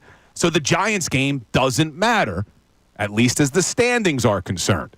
But it could matter if the goal is let's get that record for Saquon. He needs 101 to pass Eric Dickerson. And it seems like everybody in the city and beyond has an opinion on whether or not they should let him do it. I'm on record. Amy's on record. Ray is on record. No. You rest your starters in Week 18. You don't risk injury. You get ready for the wild card matchup. But a majority of our callers so far today, including on the text board, have all said, no, let him get the record. Ray's mom weighed in and said, let him get the record. But now we're hearing Ray's dad may have a different opinion. So there's a dispute in the Dunn household. What's your dad saying, Ray? Don't listen to the Giants fan. Sit him. That's what your dad says? That's what he said. So, yeah, now I think my parents are feuding. Thanks a lot, Sports Talk Radio. Well, yeah, because it makes sense. Like, why would your mom care about the future? She doesn't want to see the Eagles do anything in the postseason. Maybe she really likes Saquon Barkley. It's hard not to like. Right? She does have a Giants Barkley jersey. He was the most popular player in the last, 2 decades there. Let's be honest. Yeah, I am curious. He's more popular than Eli, I bet. My cousin's named their is. dog Barkley. I wonder, Ray. After Charles or Saquon? Saquon. I wonder if Giants there are any Giants fans who are listening to the show. Do you want to see Barkley? I got to reach out. I got a lot of my college football teammates who are Giants fans. I'm curious if they're pulling for Barkley or not. Like, is it if Saquon had played here and then left and went to New York, would we be rooting for him to do the record? Probably not, right? Even though he's a good dude. Well, it depends on how he left. Because this Saquon wasn't on would've Saquon. He would have stayed. 1,000%. I mean, he gave them. We all saw it. We all saw that. That's what the most painful thing is. If you're a Giants fan, all played you out. saw everything play out. Right on Hard Knocks. You'll never see that again. No team will ever sign up for off-season Hard Knocks again. No, it was terrible. That was it a was terrible amazing. Look. Yeah, it was great to see. It was so exposing of the inner workings and just the sheer idiocy. Oh, yeah, no, he's not going to get anything like that on the free market. And I'd lose a lot of sleep if he goes within the division. I will never forget. It's my favorite line. I was filling in that day. Tyrone was off. I was filling in on the afternoon show with Ricky Batalico. When the news dropped that Saquon Barkley had signed with the Eagles, I got to announce it on air. It was one of my first bigger shows here. And to be able to think back then, thinking this was such a great signing, but never could have expected this. Did he be a 2,000-yard rusher? That he would set Eric Dickerson's record potentially, that we would be talking about. Look, I think we all agree, though. But he thought, hey, he was really good. A big upgrade. Obviously, he's going to be a feature back. Good times. So I'm saying to rest him, right? I am saying to rest him. The only thing that does make it difficult is, I think we would all agree, if they played their starters in Week 18, it's probably 90% or higher that he would set the record. This is them making the decision, we're not going to get it. Exactly. It's a terrible Giants rush defense, but their run defense is atrocious. He can get 100 yards at halftime if he wanted. And I understand that the game plan for them is going to be to stack the box up. But the thing is, you can't stack the box completely because you still have A.J. Brown and Devontae Smith, last I checked. Yeah, and he's still a very good running back, even if you're trying to stop him. Everybody's done it. You knew what he was doing, and he still had 2,000 yards this year. In the first game against the Giants, Saquon rushed for 176 yards. And we remember That's where he was like, Sirianni went over. Do you want to keep going for the single season? No. Nah, I'm good. Let the young dogs eat. So he could have put up over 200. He did it, though, the next week, though. Oh, man. Maybe he didn't want to do it against the Giants. Man, oh, man. This is a tough question, but we want to hear from you. 610-632-0975. But before we do, the moment that everybody waits for on Victory Monday, Amy Fadul's first time seeing it live. Yes, I've heard it. Hit it, Ray. Oh, here we go, baby. Sirianni love. Sirianni knows how to coach. Sirianni knows how to coach in the city of brotherly love. He keeps on winning. Keeps on winning. All right, let's try a little freestyle. Don't make fun of me here. The Eagles have clinched the NFC East. Saquon went for 2,000 because he is a beast. Mic drop. Go ahead, Amy. Take it. I'm good. Take it. It was great. I didn't fully appreciate. So I've heard it obviously before. But you appreciate the energy. The choreography that went with it was a surprising move, and I appreciated that. I appreciated that very much, and I hope everyone at home, especially if you're on YouTube, that you also appreciated it. Because usually I'm listening and I don't visualize. I don't see the visual of the choreography and the sheer energy. Oh man! Like there's like a vein that was popping out. No. Keith Richardson on YouTube, mute activated. Oh man! All right, look, this will be a 2020. I'm not going to say that. I was going to say this was going to just be this season's Monday victory song. But if this team goes all the way to the Super Bowl, and it's because Sirianni Love played a part in the energy of this team, we may have to bring it back. We will give you all the credit that that deserves. All right, Sirianni Love, my apologies to everybody who had their volume up, but it is our Victory Monday tradition. But we're going to go back to the phone. A lot of people want to weigh in on this conversation about what the Eagles should do in Week 18. And it's not just about Saquon Barkley. There's some who think Jalen Hurts should play because he hasn't played really in the last 2 weeks. And if you rest him again, you're talking about 3 weeks off before a big do-or-die playoff game. But let's go back to the phones. Jimmy from South Philly wants to weigh in. What's up, Jimmy? Yo, guys. Merry Christmas. Happy New Year. Same to you, Jimmy. Right. I'm all for Saquon going for that. I got tears in my eyes. I'm all for him going for that record. We deserve it. It'll be a cherry on top if we get to the Super Bowl. Well, what if we don't get to that Super Bowl? Yeah, that's the risk, man. Would have, should have, could have. You got to give them to it. Let them go. So, Jimmy, let me ask you, man, because you're clearly emotional about this. Like, why is this touching you so much? Like, what is making you so emotional about this? Because it means so much to the city. Well, starting with it, Saquon. Work your way up. Saquon, the line, the coach, the coaches, and then, to the city. It's like we hold that title or that record. It's going to mean so much to us. Why should we let that go through our fingers? Man, Jimmy's making me maybe change my mind here. I mean, if it means that much to people, I understand what Jimmy's saying. Like, look, if they go to the Super Bowl and they win it, I don't think anyone would look back and be that upset that they didn't go for the record. But if they rest their players in Week 18, they give up the chance at the record, and then they don't win the Super Bowl, you're going to look back and say, man, it would have been nice at least if we had it. Had that. But I think as the coach and Howie Roseman will be involved in this decision, I'm sure Jeffrey Lurie will even be involved in this decision. It's that big of a decision. I think you have to look at it as what gives us the best chance to try to win a Super Bowl. And if that's giving your team the week off when they haven't been off in literally 12 weeks, I mean, going all the way back to week 5. That's the thing. I think if the bye week had been a different week, bye week was early, and honestly, it was the best thing for them. It was the best bye week because it was such a rocky start to the season. They needed that reset button in week 5. I think it was the best. And I did not feel that way going into the season when I learned the bye week was week 5, and I thought, wow, it's way too early. Yeah, and it turned out to be right. Your blessing. Because you want a bye week a little bit later so you can get healthy for the playoffs. So use that. This is a bye week. Yeah, this team, though, this you're is your right. bye week. They've looked like a different team after that bye week. 10 straight games. So when you need Jalen Hurts to play a quarter. No, he just played 10 straight games and won all of them. All right, so Bewildered on YouTube checked in on this conversation. He says it's an all-time record. It's a big deal. It is a big deal. But here's where I don't agree. He'll break it without the need to play everyone. You can still rest some starters. It's the Giants after all. See, that's the thing. If we're looking at this record. So you're resting Lane Johnson? But even still, you're looking at this record as not just an individual record. Do you really think that the offensive linemen want to be told, hey, listen, we're going to go for the record, but you're going to sit it out? No, it's a team record. They all want to be on the field. I'm sure AJ and Devontae would even want to be on the field. You can't. It's Lane Johnson? You're gonna rest Lane, but not Jordan Mailata?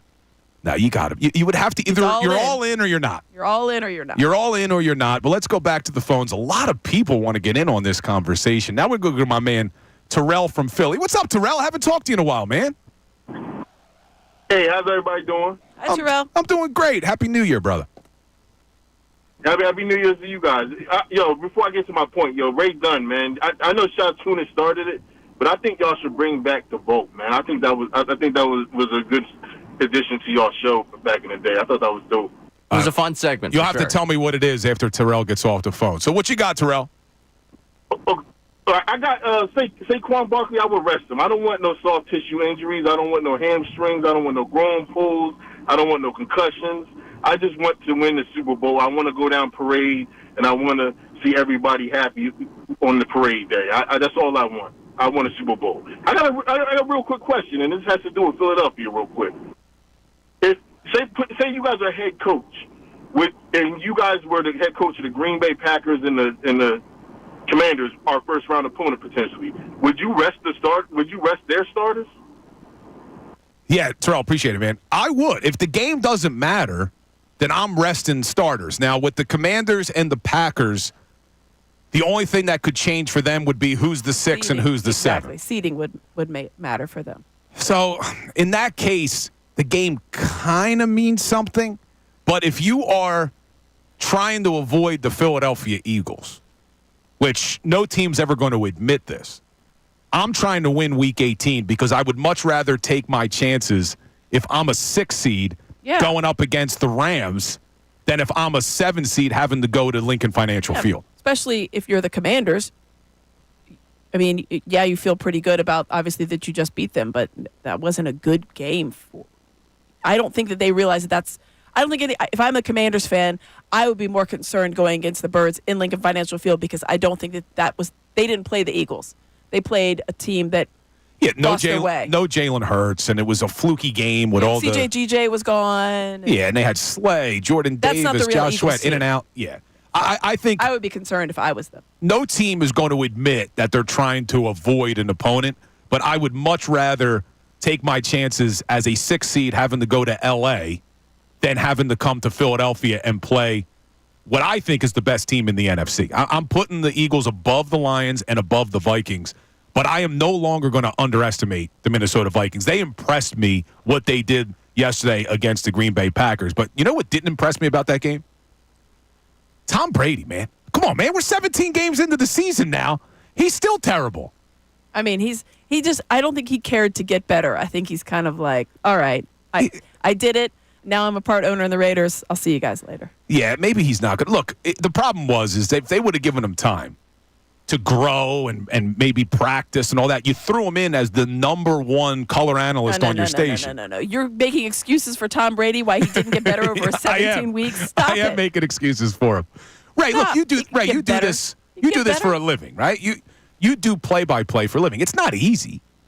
Like you got to actually practice your craft a little bit. Yeah, I mean, it's not easy. You have to practice it. I don't think Tom Brady looks at his game tape and said, "Oh, I missed that call." And I think Burkhardt does a really good job of setting him up for analysis. He tries. I do think that there's almost like, I don't know if it's an eagerness to show his personality, eagerness to shed maybe like the serious, like shouting on the sidelines, Tom Brady, and be the fun analyst and move into that next step of life. Because he almost seems like he's like uncomfortable. Yeah, he does. Like he wants to get everything exactly right. And I'll say this for me, like there's times when you're on broadcast, you don't feel necessarily like, the confidence might wane there in a moment or something, and you have to still project the confidence there. So I'm not saying that from my perspective, oh, I've been 100% every time I've done anything. Yeah. But I think that, like, I try and empathize with that feeling of, like, maybe there's a moment of uncomfortability where he sees something that maybe he's uncomfortable trying to be a part of that situation, or I don't know. But whatever it is. Maybe he's just an uncomfortable guy. Yeah, he is a little awkward. He has to find that comfort zone, and I think he's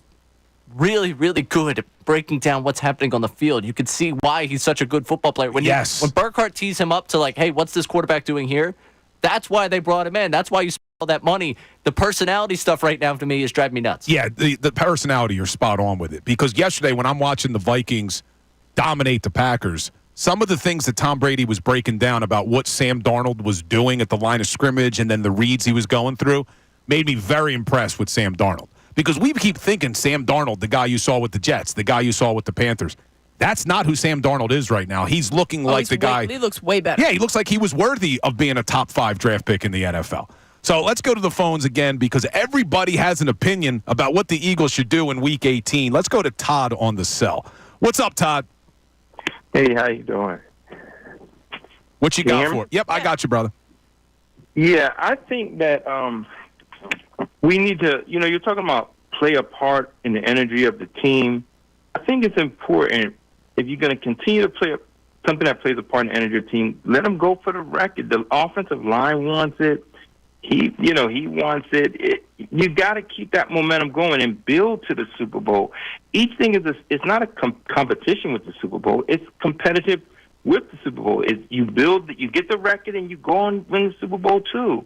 I mean, we got to think about that. The O-line, the brotherhood, the mental and emotional, physical, all that together.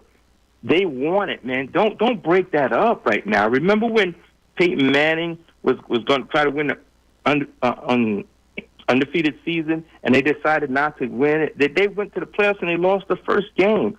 I mean, don't break the drive of the team, the motivation and the brotherhood right now is really important that we stick together and go for the record and go for the Super Bowl.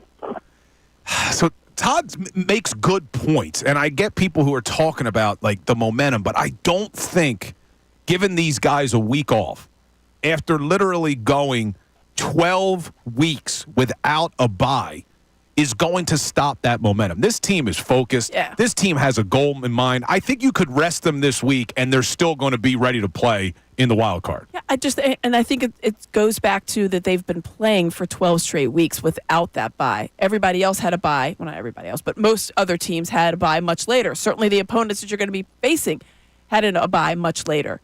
And so why wouldn't you try to take advantage of that rest up?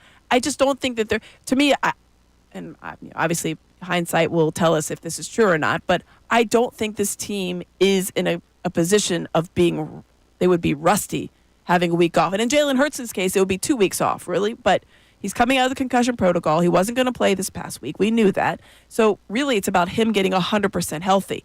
Why would you trot him out there coming back after a game where he didn't play? Why? So you can trot him out there for a half? You think that's going to get his sharpness back? No, I think his sharpness is there. Yeah, this late in the season, as long as he's able to practice. He just won 10 straight games. Now, I'm looking at when the other NFC opponents that we're worried about, when their byes were. The Lions had their bye week in Week 5 as well, which is interesting. Well, you wouldn't face that. Well, the Minnesota Vikings had their bye week in Week 6. The Green Bay Packers had their bye week in Week 10. And the Washington Commanders. late, I feel like, too. The Commanders had their bye week, let me see, in Week 14. I knew it was late. So it could be nice. And they haven't lost since. The Commanders have won 3 in a row, looking to make it 4 in a row this weekend against Dallas. But we'll continue the Saquon conversation. We'll continue the NFC East champion conversation. But coming up at 12, everybody's favorite segment on the Mike Missanelli Show, the News at Noon with Ray Dunn. So keep it here. Fanatic Sports Update. A hat and t-shirt game. I'm Ray Dunn. This update is brought to you by Groundworks, your expert for basement waterproofing and foundation repair since 1997. Book your free inspection at groundworks.com. The Eagles won the NFC East with a 41-7 win over the Cowboys on Sunday. Kenny Pickett and Tanner McKe each accounted for 2 touchdowns apiece in the victory. The big story was Saquon Barkley's 167 yards on the ground, put him over 2,000 yards for the season and within 101 yards from Eric Dickerson's single-season record. Barkley talked post-game about being involved in his his first hat and T-shirt game. Yeah, it's cool. I'm not going to downplay it, but like I said, at the end of the day, you're not going to get remembered for being the 2024 NFC Division champs. I'm happy. My first hat and T-shirt game, I didn't even know it was a thing, to be honest. So I'm happy to be part of that, and we did that as a team, but we all know what the goal is. Next week, the Eagles get Barkley's former team, the Giants, in a game that is essentially meaningless. Unless you're talking about the record, that game means nothing for seeding. The game is Sunday at 1 o'clock, and we'll be talking all week about who should play in that game. Elsewhere, 76ers won again on Saturday, 114-111 over the Jazz, 32 points from Mead and from Maxey. Winners of 8 of their last 11. Sixers back in action tonight against Trailblazers at 10 o'clock. You can listen right here on 97.5. This update's also brought to you by Mercedes-Benz. Celebrate the journeys that bring people closer with an offer on a vehicle to love at the Mercedes-Benz Holiday Love Celebration now through January 2nd. More at mbusa.com/special offers. I'm Ray Dunn for 97.5.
the Giants. Hurdles his way into the secondary here.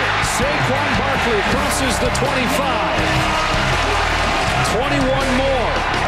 And 2,000 for the season for Saquon Barkley. Oh, that was it. That was his last carry of the game. Put Saquon at 2,005 rushing yards on the year. And I know a lot of people don't want to hear it, but I think that will be the last carry of Saquon Barkley's regular season, because you should not play him in Week 18 in a game that doesn't matter. I know a lot of people want to go after the record. We've heard from a ton of people. It's kind of mixed. I mean, I would say the feedback so far, it's been 50-50 of people who want to see them rest. I feel like it's been like 65-35. Maybe I'm reading too much in the YouTube chat. I feel like almost every caller wants them to go for it. Yeah, the callers. We got a few on the text board who have said otherwise, but yeah, we had a lot of it in the 11 o'clock hour, Amy. So who brought that 11 o'clock hour? That was a great 11 o'clock hour. Who doesn't love the 11 o'clock hour? I miss it already. 11 o'clock hour brought to you by Grungo Law, your law firm when you need help because of an injury. Pray for peace. Prepare for trial. GrungoLaw.com. So we're going to get back to that conversation about Saquon Barkley, about the Philadelphia Eagles, what they should do next week. But now it's time for the news at noon. There's a whole lot going on in this world. It's time to catch up. Here's the news at noon. 97.5 The Fanatic and 97.5thefanatic.com. All right, Raymond, what do you got for us? All right, it is a football Monday, and usually on football Mondays, I keep it within the NFL. But I thought it'd be interesting to listen to a man lose $100,000 in the span of 21 seconds. If you missed the news over the weekend, Anthony Edwards was fined $100,000 for his post-game comments. Here, we will air the post-game comments except for the 3 words in which lost him $100,000. You made a big shot at the end, right? Well, take us through that big shot Man, at the end. All I knew was the play was for Drew to go 14, small pick and roll. Once he picked it up, I mean, who else? I got to go get it. And Kill found me. He cut me off. I'm like, going for the win. Like Gilbert Arenas said, I don't do overtime, so. Wait, were all 3 words the same word or 2 different S's words? and 1 F. Yes. Correct. $100K? That's $100,000. You cannot do that. And it's both an SEC fine and NBA fine. Was that live too? Or did TV bleep it out? No. Oh, no. I bleeped it out for you. No, that was live. Because, but let's just remind people, live is not actually live. There is a legitimate 7 to 10 second delay. So somebody was asleep at the wheel. Yeah, but when you do 3 in a row. It wasn't in a row. You hear it 7 seconds beforehand. Yeah, but Ray, if Amy was to drop one of those words right now and you were to for dump. us here, our dump would build back up. I don't know television-wise if you'd be able to get all of them. Yeah, because then if I did it. You should be able to get the second one. Okay, yeah, so the third one, the F probably would get through. Yes. But the second one. Yeah. You forget how long 7 seconds is. Oh, no. So and this is a part of producer training here that, wow, there's a lot of pub for Andrew Salciunas on this show today. But he would bring people into this studio and he just stares at you and you don't know what's happening. He stares at you for 10 seconds to let you know just how much time you have to hit that dump button. Oh, yeah. It's a very uncomfortable 10 seconds. It's a very long time. It's the most uncomfortable part of working here. It's the first 10 seconds that you share of the stare down with Andrew. Yeah. Well, and let me be clear. Amy would never do that. That's not the hypothetical I should have given. No, thank you. Amy knows better. TV vet right there. But if that happened to you, it's I've certainly been a part of shows where they've said it and I've had to come on and be like, apologies for the colorful language there. Oh, what do you mean? I wasn't my fault. You mean to tell me every once in a while, post game, someone drops shockingly. something? Yeah. I love everyone's first. I think it was BP in the back. His first time he had to hit the dump button was either an Oubre or a Pat Bev. Yeah, Pat Bev, notorious for it. Yeah. Or it was just bad. But yeah, it happens that way. Right? $100,000 for Anthony Edwards. Fine. What else you got, Ray? All right, let's go back to the NFL. I don't know how many of you were up last night to watch that Falcons-Commanders game, but at the end of the game, the Falcons complete a pass to Darnell Mooney. 32 seconds to go. They're moving the football. They have 2 timeouts, and Raheem Morris says, nah, we're not going to use one of those timeouts. Why would we do that? Let's let 15 seconds roll off the clock. And this is his explanation post-game for doing so. Why didn't you take a timeout after Darnell's catch on first down? Probably could have. I thought we can get to the line of scrimmage with our operation, be a little bit faster there, get him there without going on the fast and our ball, try to save that timeout. In hindsight, could have been a good decision or a better decision to take that timeout, but I wanted to have the opportunity to move up there. So, you can always second-guess those things. You can always second-guess those motives. You can always go back and look at it and see if you can get it snapped a little bit quicker. But I really believe we can get our operation time a little bit faster there to be able to save that timeout, still be able to click off, potentially get the pass interference, have a couple more snaps there, save the timeouts, and be able to use them there to get that field goal a little bit closer.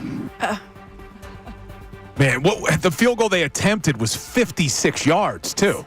And it Save the timeout for what? And he had 2 of them. So what are you saving both of them for? Oh, bad decision by Raheem Morris, man. Is this a learning lesson for Penix? This is actually a situation in which you can get the snap quicker here. This is a good learning situation. Just call the timeout if you I'm have Michael a chance to make the playoffs, man. What are you doing? And now they don't control their own destiny. No, now right? they have to have 3 things happen. And now Jordan Love and the Packers are probably going to come to Philadelphia. I could not believe watching that. It was like watching a car accident. This is not happening. Oh no, it's happening. Ray's right, because if the Falcons would have beat the Commanders, it would have been Eagles Commanders week 1 of the playoffs. Now you maybe get the Pack. Damn it, Raheem! Yeah, I can't believe that man did that to us. Save the timeout. All right, what else you got, Raymond? All right, last one for you.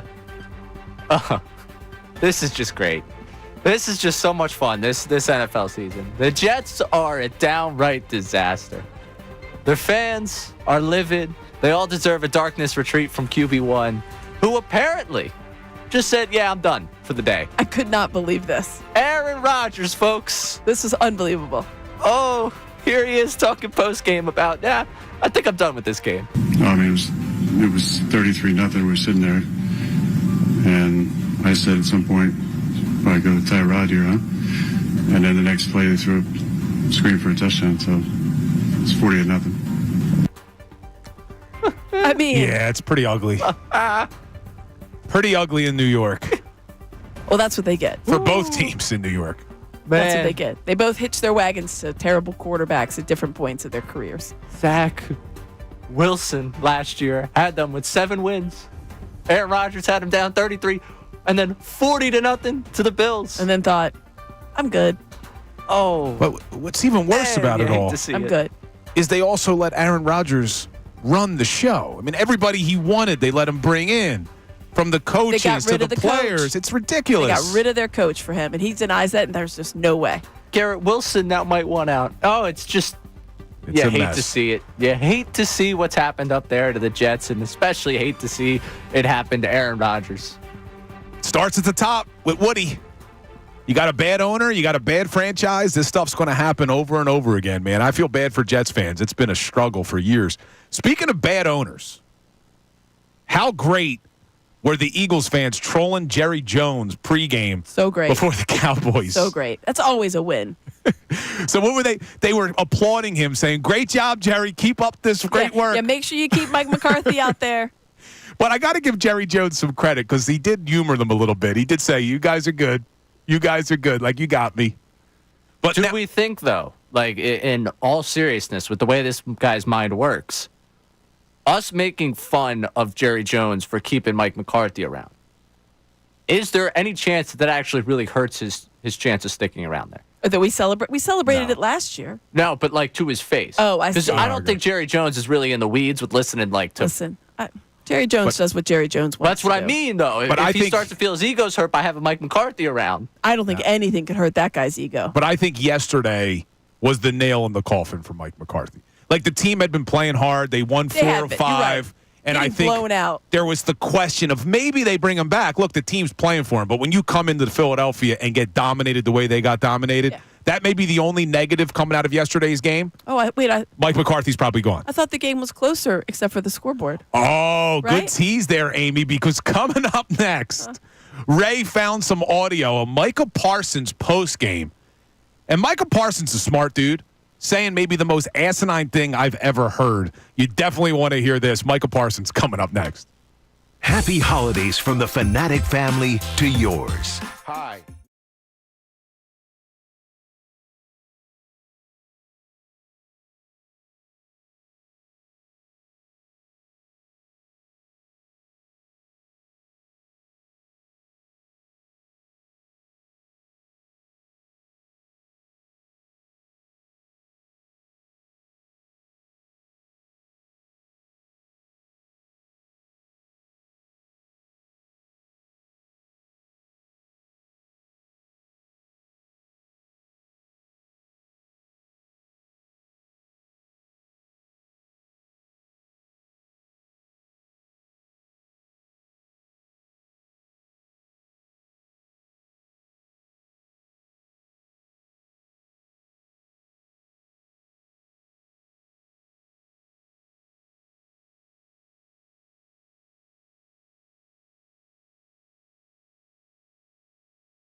second of the day. This one from 25. And the Eagles are routing the Cowboys. What a beautiful day it was at Lincoln Financial Field. And you just heard Devontae Smith, one of his touchdown catches. He had 6 catches, 120 yards. You know, we could hear it in the TDs. background. We could hear it in the background. Oh, what, Sirianni Love? Yes. Oh, I'm sorry. You're playing that really loud. So if you guys missed it. Oh, how could they Are miss you it? listening back to yourself He singing? was. No, He was yes, you were. So our Brandon, who does a great job with our Instagram, he just posted it on Instagram and invited me as a collaborator, so I accepted it. So if you missed it, our Victory Monday tradition, Sirianni Love was played in the 11 o'clock hour, but it is still there on our Instagram. You can go to 97.5 The Fanatic, or you can check out Bill Colawollo's Instagram or Twitter. We got Sirianni Love, and Ray refused to take part again. Now, Ray did promise, I think you did, that if they go to the NFC Championship game. The Super Bowl. You keep saying NFC Championship he's game. trying to That's when hedge it. Mike joins you. All right, so if the Eagles win the NFC Championship, the Victory Monday following that, Ray Dunn will not only join along in Sirianni Love, he's going to write a little verse for us. Now you're adding Well, things yeah, to I that. feel like you had Listen, I watched you add a verse to it today, and that... Well, before you didn't like the freestyle? Mm-hmm. Before we get to the Micah Parsons clip, which is just ridiculous, we got a text on my singing abilities. Oh. Oh, we got plenty of them.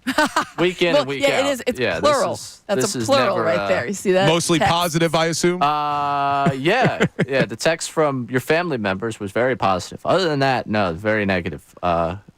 Dear God, poor Amy and Ray, make it stop. To keep, here's actually a positive one. This is probably your burner phone, but keep it going, Bill. I love it. Carl from Willingboro. Yeah, the people who say make it stop, you shouldn't want it to stop because it means one thing. My singing means the Eagles have won the day before. So I think what you miss is a lot of people believe the Eagles can win a game and you also not sing. Yeah. They saw a lot of it happen prior to this program. Well, look, this all started, okay? This all started way back when because people still refused to give Nick Sirianni credit for all he does is win, Ray. All he does is win. And that's where the Sirianni love has started, and now it's taken on a life of its own, and it's become tradition. Please. And who am I to mess with tradition, Amy? It is tradition, and it's whatever it is you want it to be. Please, no more Bill Colorado singing. Please, MJ and Potsdam. And you say my family members gave positive texts. If my wife texted in, she would agree. She can't stand it. She hates it. But I do. That's the one thing I do admire about you singing. I do feel like you're kind of putting your marriage at stake every it's not time going you over try well, and sing. and you still do it. She knows when she took her vows, in good times and in bad, sickness and in health. There was nothing about Sirianni singing love there. or not. There was no singing in there. I feel like singing should not have been required. Well, hopefully we'll get how many more Sirianni Love Mondays? 4? I won't do it next week since the game doesn't mean anything. Whoa. You just said it's tradition. That's all right. So maybe that flies in the face of what so it the is. Panthers game we didn't do it because that was basically a loss of a win where it was a disgusting game they won. So we didn't do it then. I will say though. Did you do it after the Browns game? No, I don't think we did. Jaguars? Because, I mean, talk about he was not. He might have done it for the Jaguars. I can't remember. He almost lost that game But, single-handedly. Real quick though, on this thought process of doing it for that game. Huh. I will say I think you kind of have to do it for every game because we know that come next year you will reference the record that will include wins that is are, true. Like yes. if they win that game against the Giants, they're 14-3. For sure, you're going to have some stat that you're going to pull out from how many coaches in 4 years have won X amount of regular season games, and that win will count towards that game. You say that sarcastically, like this guy doesn't just win damn games, man.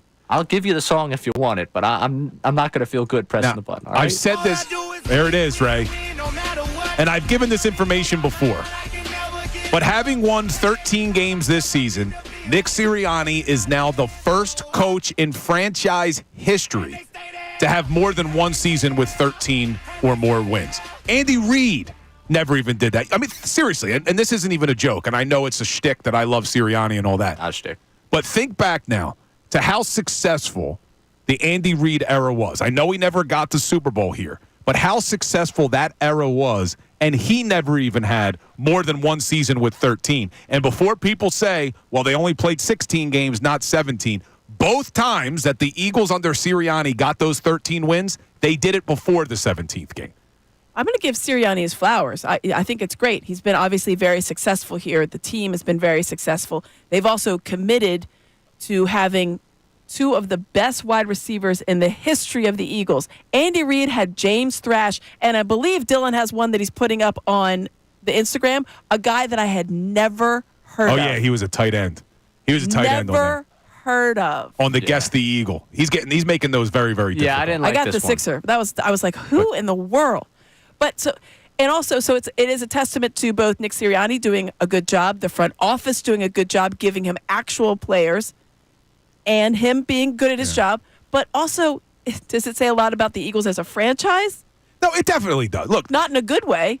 Well, it does in the last few years. I thought you meant like this franchise. So the front office has done a good job. As a whole, the franchise has not had a winning mentality.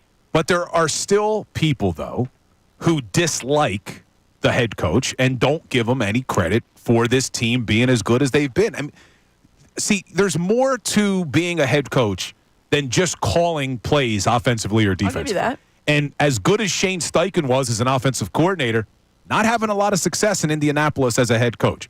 As good as Jonathan Gannon was, I know some people don't think he was that good, but they did have a very good defense under him. Not doing that great of a job down in Arizona. Being a head coach is an entirely different animal than being a coordinator, and you don't have to just call offensive plays. What this guy's been able to do this season, because there was some adversity. There was even adversity as soon as a few weeks ago with the Brandon Graham comments and the way they've come out of it. And now getting your backup quarterback and your third-string quarterback ready for this game. Yeah, Kellen Moore gets a lot of credit for that. Doug Nussmeier gets a lot of credit for that. But you got to give the head coach credit, too. And, look, you just posted. Fanatic just posted the Sirianni love, right? Who's the actor that was in Buffy the Vampire Slayer? David Boreanaz. David Boreanaz weighs in on my Instagram. I'm not on that train with the coach. And he's one of many who still aren't on the Nick Sirianni love train. And I don't get it. All he does is win, Ray. And you don't have to play that because before we go, I did promise the Micah Parsons clip, though. We got to hear this. So Micah Parsons, who's a very smart guy, very good chess player, from my understanding, had this to say after that 41-7 blowout. I mean, you look at their play, I mean, they had 2 big runs and 3 good deep shots. Other than that, we made them earn it, and you take away we really take away the scoreboard. It was about 5 plays that decided this game. I mean, stop it. Other than the scoreboard, it was a pretty close game. They couldn't get home against Kenny Pickett or Tanner McKe. They had no sacks. Eagles had almost 400 total yards. But it was just those 5 plays. Just those 5 plays. Take away the actual points. Come on, Micah. Yeah. I really like Micah Parsons. I respect him. I hate that he's a Cowboy because if he was an Eagle, it would be amazing. But come on. Well, don't give up hope. You can't say that. It could still happen. 41-7. And so if you take away all those points, we were right in it. Okay.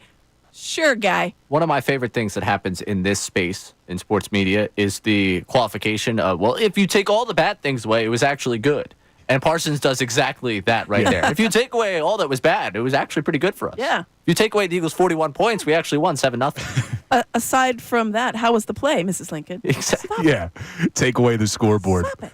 Appreciate it. But isn't it great, though, that you get to sit here and laugh at the Dallas Cowboys and the New York Giants? And who knows where those franchises are going? They probably both will have new coaches. New quarterback. New GMs, maybe.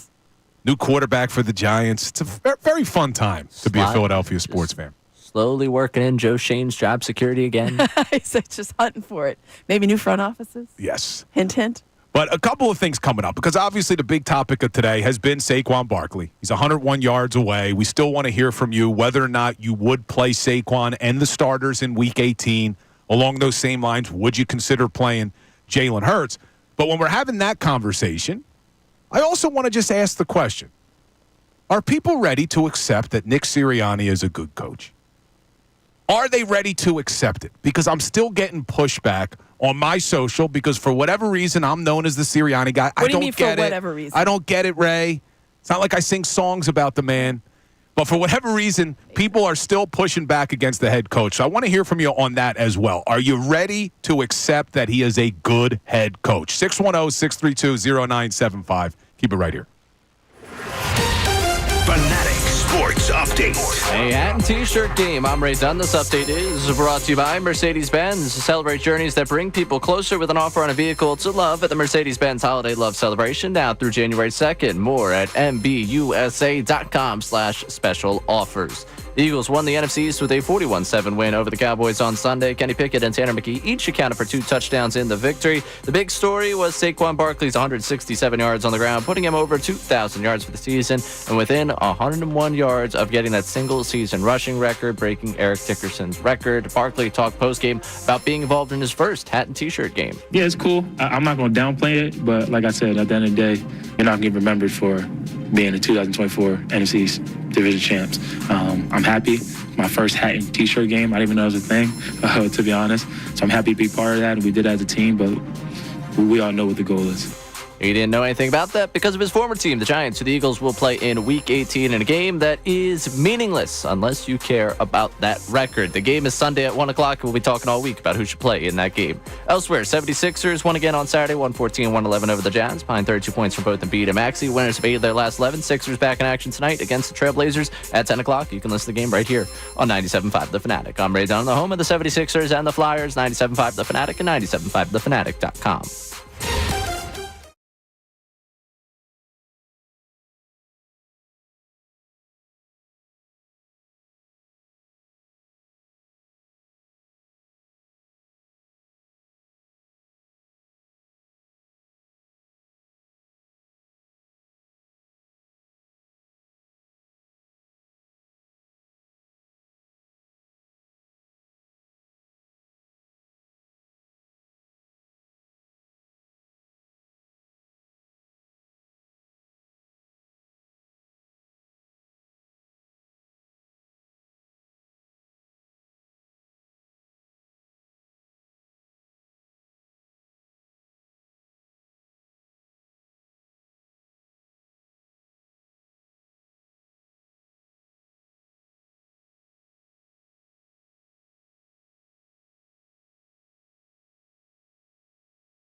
Picked up. Rush gets intercepted.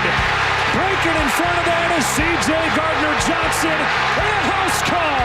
Pick 6 to open the day. Great play by Chauncey Gardner-Johnson in that first quarter, taking it the other way for a pick 6. His first of 2 interceptions in that game. And he didn't get ejected. And no 15-yard penalties. And a win. A great day for Chauncey Gardner-Johnson. Although there was some ejections in that game. At the end. Yes, Sidney Brown, man. What they were doing to him. They ended up fighting. There was a good view on social media. Yeah, there's that lower. Yeah, there was like a kid in the runway or whatever the hell you call that. Tunnel. The tunnel. There we go. Runway. Call the tunnel. But, most people would. But yeah, I'm glad this team. What I love about this team, and we talked about this last week, is they stand up for themselves. They stand up for each other. You don't want to cross that line, but you also don't want to just get bullied. Right. You don't want to be punked out there. And this team is a bunch of bullies. But Saquon Barkley yesterday rushes for 167 yards, eclipsing the 2,000-yard mark. He now has 2,005. And everybody wants to talk about whether or not he should go for Eric Dickerson's record. He needs 101 yards to set the record. He's taken on the New York Giants in Week 18, but the game doesn't matter as far as the standings are concerned. You're locked into the 2 seed. But should they go for the record? And everybody has an opinion about it. I'm saying no. Rest up your players. It's more important than the record. You haven't had a bye week since Week 12. Week 5. 12 weeks is what I should have said. Thank you for correcting me on that. Good. I'm looking at some of the snap counts, too, Amy. It's Jalen Carter's really far up there. More on the defensive side of the football. Yeah. I mean, that's the thing. I looked at Jalen Carter's after this game, and I thought, because, obviously those guys came out, and I thought, wow. That's a lot. So let me throw you another scenario then. What if the Eagles come out in Week 18 and say, look, we're going to play the offense because we're going for the record, but we're not playing our defensive starters? Could you get behind that? I mean, I guess I could. What's the point? I mean, you only play them a half then? I know. Are we piecemealing it? That's the thing. You're in or you're out. I don't think you can just do half and half. Yeah, or half the team and not half the team. Cam Jurgens this season has played 1,068 snaps. But last year, Jordan Mailata played 1,150. Jason Kelsey played 1,108. I mean, it's not crazy to say that maybe. Would Lane Johnson play last year? Lane Johnson missed some games last year. Yeah. So he played 981. All right. So far this season, Lane has played 937. So he's still under what he played last season, but I don't know. I just don't want to risk it. I just can't imagine. There's a lot on the line when you're thinking about where the Eagles want to go. They're thinking about the Super Bowl. They're thinking about the NFC title game. They have lofty aspirations. They've been playing like a team. They're locked into the 2 seed. They're setting themselves up for success. They want to be healthy for the postseason. That's what this is about. But yeah, it's you'd be in the record books. I don't think that there is a question if they play Saquon Barkley with the offensive line that he gets 100 yards, 101. Against the Giants for sure. That's not a question for me. Now, you remember the NFL a few years ago switched the playoffs where now only one team gets the bye week. Right. Because the Eagles would be sitting here right now locked into the 2 seed knowing that they got a bye week. Maybe my decision's a little bit different then. Right, because then you'd already have a bye week. Yeah, it's like, all right, go for the record. You don't need to build in your bye week. Yeah, let him play a half. He's going to get a bye week next week in the wild card round. Yeah. But it's all about the almighty dollar for the NFL, not player safety. So they wanted an extra playoff game. So now only one team gets the damn bye. Extra week. It's week 17. Yeah. Week 18. And then now. It's all about the schedule, right? All about the schedule with the NFL. But I do want to hear from everybody on this because I know a lot of people have opinions. Would you let Saquon Barkley go for the record in Week 18? And then if you do that, do you play everybody? 610-632-0975. Going to go to my man, my favorite caller. I know we're not supposed to play favorites. My favorite caller because he always takes a shot at Ray. What's going on, Ish? Hey, how are you guys? Good, Ish. Doing great, my man. How are you? Bill, I agree with you. I still feel like people are not giving Nick Sirianni his flowers while we still have them. I feel for some reason we all fertilize. Yeah. Yeah, no, Ish, I don't get it, man. Look, I understand people not liking Sirianni's way, how he is in press conferences before. I mean, he's certainly cleaned it up a little bit. But if we truly care about wins, as fan base, if all you care about is winning football games, this team has done it more over the last 4 years than we've ever seen.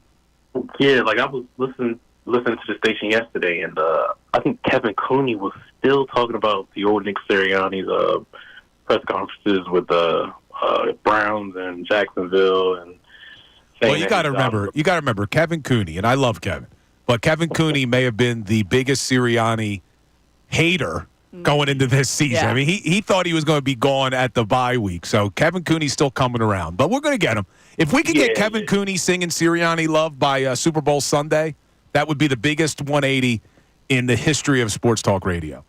Yeah, I have two more things. I think Saquon should go for the record. It's only once in a lifetime, and we got him on a 3-year deal, and he's a running back. So, he's used to, his body is used to taking the blow. So I would like for him to go for the record. Is Ray there? Yeah, Ray's here-ish. Okay. Oh, hey, Ray, how was your weekend? It was great-ish. How are you? Did you do any play-by-play this week? I did. Mm-hmm.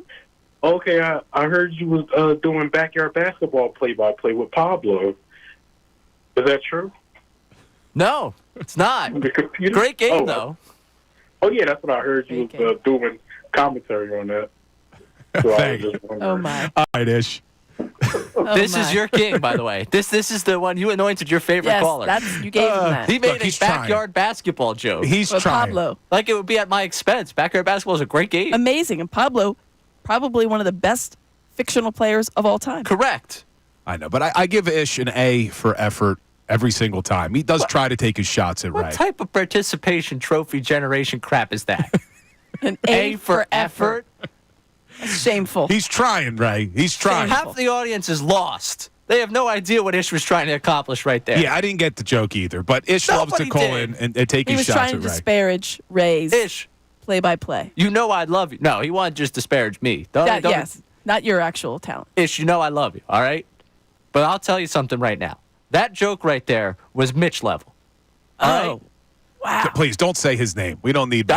We don't need Mitch calling. I'm sure he's listening. That was Mitch level right there. That was a Mitch leadoff joke level joke by you right there, Ish. You need to come stronger than that. Please. I'm begging you. You're getting Ray all worked up. No, I'm just saying. I mean, if we're going to be honest here. But it's Ish, poor. Ish wants them to go for the record. I think Amy's correct. There's been more people wanting them to go for the record than not. My dad just texted me weighing in, too, saying, like, this is like DiMaggio's hitting streak record. You got to go for it. It's just, I can't. No, Amy doesn't agree. Either guy. I can't. It is something that lives forever. But I just think that, I don't know. Ray brought up a good point. Last season, and I was on board with playing the starters in Week 18 last year because you felt like you needed to try to get the mojo right headed into the playoffs. It never worked. But in that Week 18 game, you lost A.J. Brown. You lost Sidney Brown for not only last season, that trickled into this season. Hasn't hurt this defense, thankfully, because Chauncey Gardner-Johnson came back. But you just don't want to risk these types of injuries. And if I'm not mistaken, we all remember the Terrell Owens year where T.O. gets hurt towards the end of that season. He comes back for the Super Bowl. But Westbrook, there was another year where Westbrook got hurt late. That affected them in the playoffs. It's just, you avoid the risk. Football is a tough sport. It doesn't matter if the Giants roll over or not. Injuries can happen. I think you have to play it safe. You give your guys a rest. You give yourself the best chance. It's not guaranteeing that they get to the Super Bowl, but it gives you the best chance if you rest these guys. Why take a chance? And the argument on the other side is going to be, oh, well, you can get injured walking to your car. You can get injured in practice. You're not going to get injured in practice like you would in a game because you do not practice the way you play in a game. That is a bona fide fact. But you can get injured in practice. That's right. You can get injured walking down the street. But why would you set yourself up for the chance of opening yourself, any of your players, key players, Saquon Barkley, any of the linemen, your quarterback, even if it is the backup, your wide receivers? Why take the possibility of that? I get it. So that's where they have to have the conversation. And we heard from Saquon, and he says it's going to be Nick's call. And I think it's going to be a conversation with everybody. Jordan Mailata said he's all in. Lane Johnson said, listen, I'm in, but I understand the importance of a bye week, too. If you ask these guys if they want to play to help one of their guys get a record that would live on, that's lived for 40 years, and that could live on the way that the running back position is valued now, could live on for a very long time, sure. But you have to weigh the player's safety at the top of it, too. Every player is going to say, we want him to get the record. We want this record. Yeah. It's up to the coaching if Saquon staff. says, yeah, that'd be really great. All right, we're all in, dude. Yeah, it's up to the coaching staff and the franchise to step in and say, look, we're gonna make this decision. I don't think you can leave it up to the players, because I've seen some people in our YouTube chat and on Twitter saying they should make the players vote whether or not they want to do it. I don't think you should leave it up to the players. You need to protect the players from themselves in this scenario, because every player is going to want to do it. I mean, we heard Lane Johnson saying, no, he wants to rest, but I think that's probably because he knows that's where they're going to go with it, that they're going to rest him. And I think if you asked him, like, hey, Lane, Saquon and Jordan Mailata and Cam Jurgens are all in on this, do you think Lane's going to be like, nah, man? Yeah, no, he would do it. Of course. He would do it too. But we still want to hear from all of you. You can get in. It's been a busy day on the phones. A lot of people with opinions on this, but you could still get in 610-632-0975. We're going to go to the phones. Mike, I'm assuming that's Kennett Square, Ray? I don't know. Hello? What's up, Hey, Mike? Mike, where are you from? Hey, I'm from Kennett Square. Listen, I don't understand why y'all think that we shouldn't go for this record. Like, I don't understand your logic in it. Well, Mike, it's because we don't want to risk injury, man. The game doesn't mean anything as far as the standings perspective. It doesn't change anything come playoff time. So I think you rest the players. Why don't we want this record, though? They seem like they want the record. Did you see the energy in the game yesterday? Everybody's rallying to this record. Look, I think they want the record, and I'm not saying I wouldn't want it. Of course I would love to see Saquon Barkley set it, but I just think you need to be smart and look at the bigger picture here. If the bigger picture is a Lombardi trophy, you can't risk injury in a meaningless game. That's my opinion on it. Listen, when I go to a barbecue, you know what I tell my girl to get me? A little bit of everything. Why can't we have everything? Listen, I want the record and I want the chip. It's right in front of us. The record is right in front of us. 100 yards ain't nothing. He could pick that up. They should try to get the record. Listen, they should put him back on punt returns to get the record. Well, that would. But I wouldn't count. But I get the point. Mike. I like it. Listen, we should have. We don't get a lot of nice things. I say it all the time. We can't have nice things. It would be really nice to have this one really nice thing. But I don't know that it leads to other nice things. I think they tipped their hand yesterday, because if they were truly going to go for the record, why did they take Saquon out of that game? Why not just keep feeding him? Why not let him get another 30, 40 yards yesterday and then say, all right, now all he needs is 50 for Week 18? They took him out as soon as he hit 2,000. To me, they signaled the goal was 2,000. And Saquon Barkley told us as much, that they knew how far he was from 2,000, that the offensive line told them they weren't coming off the field until they got to 2,000. Ray, do you have Saquon talking about that? I think it's Barkley. 9. Good memory, Amy. All right, play Saquon talking about the 2,000 mark. We definitely knew what the number was to at least get to the 2,000, and we weren't leaving this field without at least accomplishing that. And that's not the words from me; that's the words from the guys up front. So that means a lot to me. And when you see that, and those guys are like, "This needs this to get it. Let's go get it." Puts a little pressure on you too, but at the same time, it's pressure that you want. So they knew the 2,000 number. The moment he got it, literally right after that carry, I think the Eagles even took a timeout so he could get his curtain call coming off the field. If they were planning on playing him to just get the record, there's no reason you take him out yesterday. See, I disagreed, because I thought, oh, well, now we've gotten to the point where it's close enough. We're going to rest him up a little bit, and then we make the decision. At least they leave themselves open to make the decision, I think. It didn't signal. When I saw him go out, I thought, ooh, they might be going for it next week. Yeah, see, me and you had the complete different. It's interesting, because as soon as you said that, I was like, oh, I guess I could see it that way. And I hadn't thought about it, but that was my first thought was like, ooh. Because when they took him 100 out, yards away? there was I'm looking now. His 23-yard carry was what put him over the top, right, Ray? It was that 23-yard carry in the fourth quarter? Oh, I got the play-by-play. 21, 22, something like that, yeah. Sure. I thought it was the 23-yarder. Let me see if he had any carries after that. No, he didn't. His last carry was with 11 minutes left in the fourth quarter. He goes 23 yards and then goes over 2,000. And then they didn't give him a touch again for the entire 11 minutes in that fourth quarter. I think if the goal was we're going for the record, they would have just kept feeding him yesterday. Just keep feeding him. Make it where it's only close. 30 yards Even away, closer. 40 yards away. The goal to me sounds like it was 2,000. That's what it sounds like to me. But let's see what other people would do. You can get in 610-632-0975. I'm going to go to Duran from Philly. What's up, Duran? This is Darren. Oh, Darren. Hi, My Darren. apologies, man. It's spelled weird on the board. Nah, it's cool. How you doing, Bill? So I got the blueprint for you, man. So you're saying they took him out at 2000. The game was over, and there was we had way too many points on them. This is what I'm thinking. You got to get Saquon 100 yards against his old team.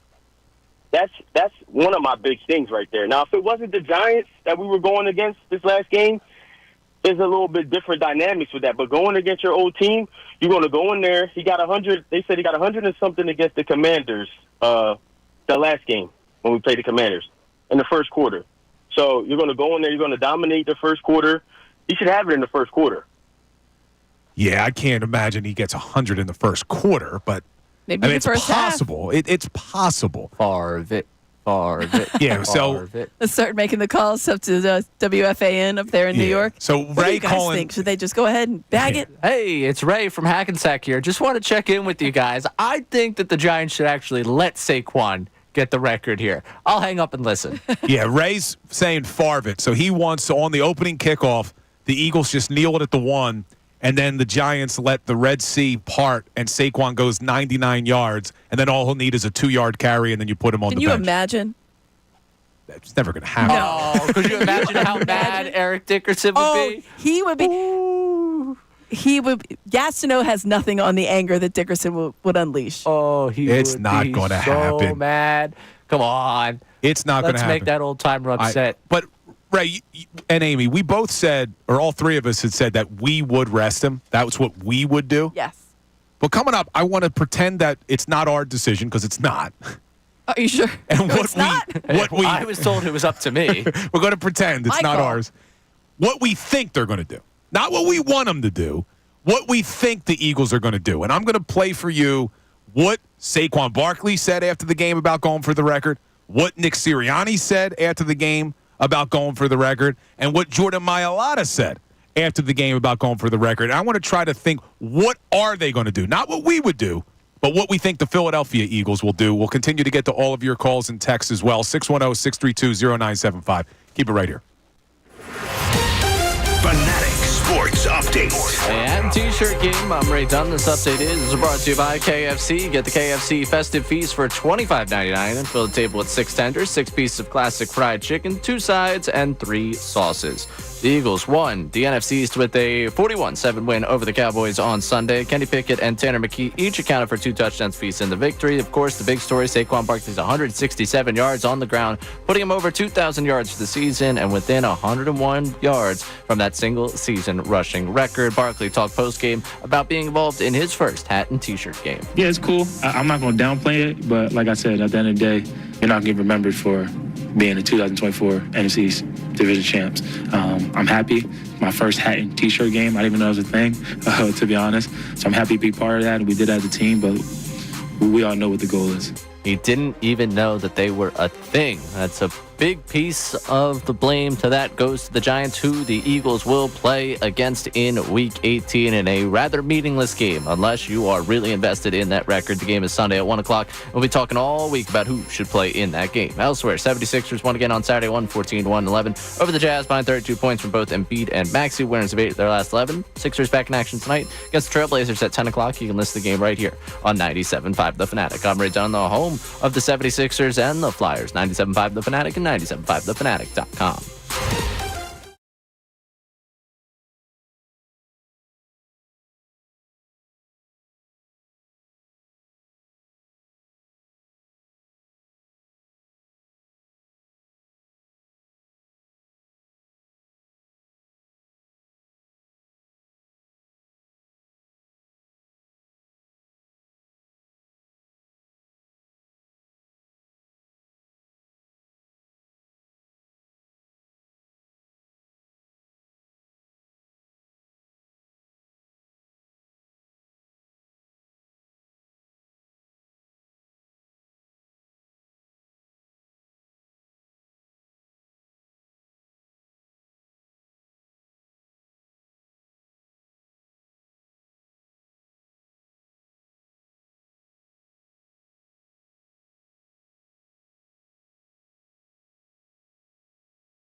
Show has been holding court. And everybody played well. You had touchdowns from Kenny Pickett. You had touchdowns from Tanner McKe. But the big story coming out of that game, Saquon Barkley, 31 carries, 167 yards. He goes over 2,000 on the season. And now the big question. Do you let him go after the record in Week 18 and what's going to be a meaningless game against the New York Giants? I got Amy Fadul with me for all 4 hours today. What's up, right. Amy? That's right. How stoked are you right now? Can you tell? Oh my gosh. He hasn't even started singing yet. Mike and Bill have been pleading their cases. I'm going on record saying, great season, Saquon. Your regular season's over. I'm okay with the 2,000. They let him get it. He immediately took him out after the 2,000.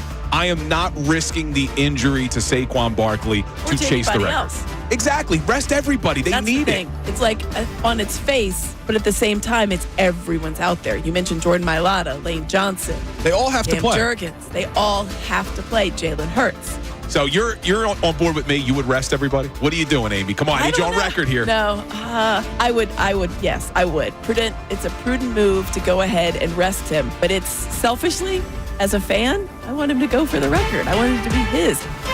The Mike Missanelli Show Holding Court is brought to you by Grunko Law, your law firm when you need help because of an injury. We treat every case like it's Dallas Week. Pray for peace, prepare for trial. Now back to Mike Missanelli on 97.5 The Fanatic and 97.5thefanatic.com. Yeah, that's been the hot topic of the day. Should Saquon Barkley and the offensive starters play in Week 18 in a meaningless game? We talked about it a lot all show, and especially in that 12 o'clock hour, which was brought to you by Service First Heating and Air Conditioning. Get 0% financing for 72 months and a $500 rebate when you purchase a complete heating and cooling system from Service First. Learn more at servicefirsthvac.com. Now, a lot of today's show was spent on what we would do. What I would do, what Amy would do, what Ray would do. All of us said we would rest Saquon and those offensive starters, but a majority of the callers are saying, no, you got to go for it. Ricky Batalico just came in. He's like, this is a once-in-a-lifetime opportunity. You got to go for it. But now I want to take our opinions out for a second and try to figure out what we think the Eagles are going to do. Because I don't think they're going to listen to the outside world. They're going to talk amongst themselves. I'm sure Howie Roseman, Jeffrey Lurie will probably even be involved in this conversation about what they should do. And they kind of gave us a little bit of a hint based off of what they did on Sunday. But this was Saquon Barkley. So after the game, one of the first questions he gets is about the record. Does he want to go for it against his former team, the New York Giants? This was Saquon Barkley. It's up to Nick, to be honest. Whatever his decision is, I'm all for it. If, his mindset is, we'll go out there and try it, and I'll go out there and try it. But his mindset is, let's rest and get ready for, this run, then I'm all for that too. I'm not just saying that because a camera's in my face or a mic's in my face. I really mean that. I came here to do something special, and obviously breaking a record special, but I want a banner up there, and I think we all do. But we gave ourselves a chance with that, and clinched the playoffs before, and now with the division, and like I said, now it's up to Nick and see what his mindset is. So Saquon says it's up to Nick.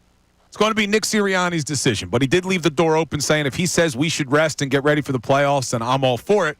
Well, then Sirianni was asked, what are you going to do against the Giants? Are you going to play Saquon Barkley and the starters?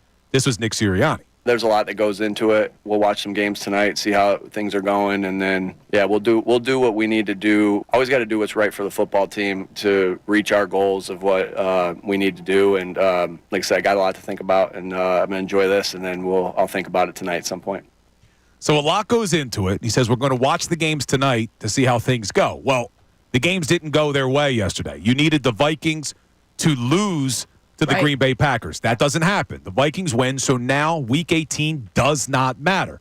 So if that's part of what's going into the decision, you're not playing your starters because the game means nothing. You with me? Yeah. I mean, again, it just sounds like they're hedging, though. Doesn't it sound like they're leaving the opportunity open? A little bit. But I think what Sirianni meant when he said we'll see how things go. If there was a chance at the one. Yeah, if the Vikings would have lost to the Packers, and then the Lions were to lose tonight to the 49ers, then absolutely, to me, not even a question. You play your starters in Week 18 because there's a shot at the 1 seed.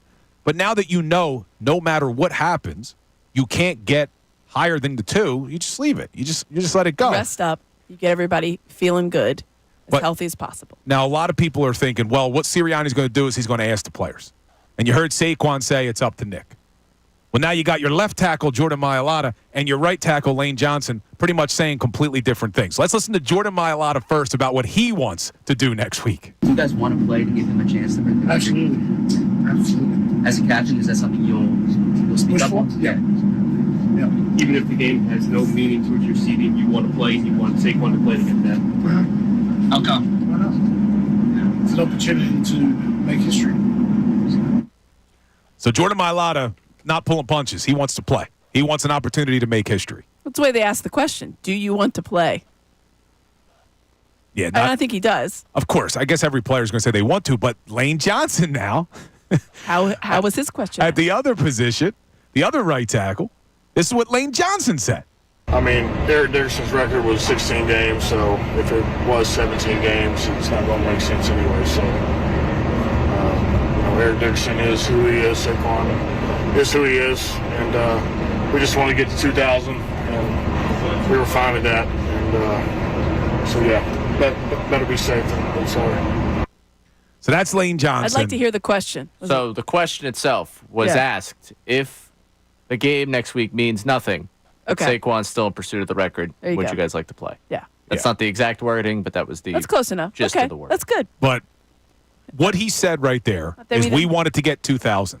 And that's why I think they tipped their hand yesterday, because the moment Saquon went over 2,000, they pulled him from the game. I think he's done. I think that offensive line is done. And I think Jalen Hurts is done. I know there are people out there who want to see Jalen Hurts get some reps next week because it would have been 3 games basically he missed since he only played 5 minutes against the Commanders. But I'm okay resting everybody. Let's get ready for the wild card because it's not going to be an easy game most likely against the Packers. Well, and that's the thing when you think that they tipped their hand. If the games had not gone their way, would they have played him next week? Because they could have had a chance at the 1 seed. I think they would have. So yeah, I think just left they left the opportunity open. So that's why when I saw him leave, I thought, well, there's still a chance that they could do this because he's only 100 yards away. Now, we've been spending a lot of time talking about the Saquon Barkley thing. And because of it, we have not really talked that much about the defense. And the defense showed up yesterday. In the first quarter, maybe a little bit shaky. Let up 117 yards. They do get the pick 6. But then they just flipped the switch. And you saw the best defense in the NFL again, which they are. I mean, that's not hyperbole. They are the best defense in the NFL statistically in every single category. Alex from Bethlehem wants to give him a little love. What's up, Alex? Yeah, absolutely, Bill. But like you just touched on, I mean, this secondary is incredible, especially with number 8 running around the way he has been this year. And I don't think it's even a question. Quinyon Mitchell and Darius Slay are easily the top cornerback duo in the NFL. They've been good, man. Oh, yeah. They have certainly been good. And it's amazing that Quinyon's doing it as a rookie. He's a shutdown corner, and it's his rookie season come out of Toledo. Not a bad draft pick, Alex. Just incredible. And I just wanted to give some praise to Milton Williams, who's, according to PFF, is in the top 15% of defensive tackles. So he's having a great year. But, guys, really quickly, I just wanted to weigh in on the Saquon discussion. First of all, he reminds me so much of Barry Sanders, my favorite running back ever, not with his running style, but with his personality and leadership and humility. And Barry sat out the final game of 91 with the rushing title up for grabs. And they just remind me so much of each other. Guys, a week of rest is a genuine gift this time of year, and we need to take advantage of that, and it's going to help us get back to the Super Bowl. Alex, agree with you, man, on everything that you said. I mean, go back to Milton Williams. He was the one guy coming into this season that I was surprised Howie Roseman didn't extend because they gave extensions to everybody else. Milton Williams is in the final year of his deal, the true final year of his deal. There's no options. There's nothing. And I thought Milton Williams has gotten better every single season, and he's proven this year he's probably getting paid in the offseason, and I don't think it's going to be here in Philadelphia, but hopefully he has a nice playoff run and helps them to a Lombardi trophy. But Alex makes a lot of good points that taking this week off is a gift. I mean, there's a reason why you try to be the 1 seed because you want that week off, right? And the Eagles have set themselves up where Fortunately, Week 18 doesn't matter. You got to take advantage of it. You got to rest these guys. As much as it hurts because you're so close to the record, I think you got to look at the big picture. The goal is a Lombardi trophy. No one came into this season, Amy, and said, the goal of this season is to get the rushing record. They came in and said, we want to win a Super Bowl.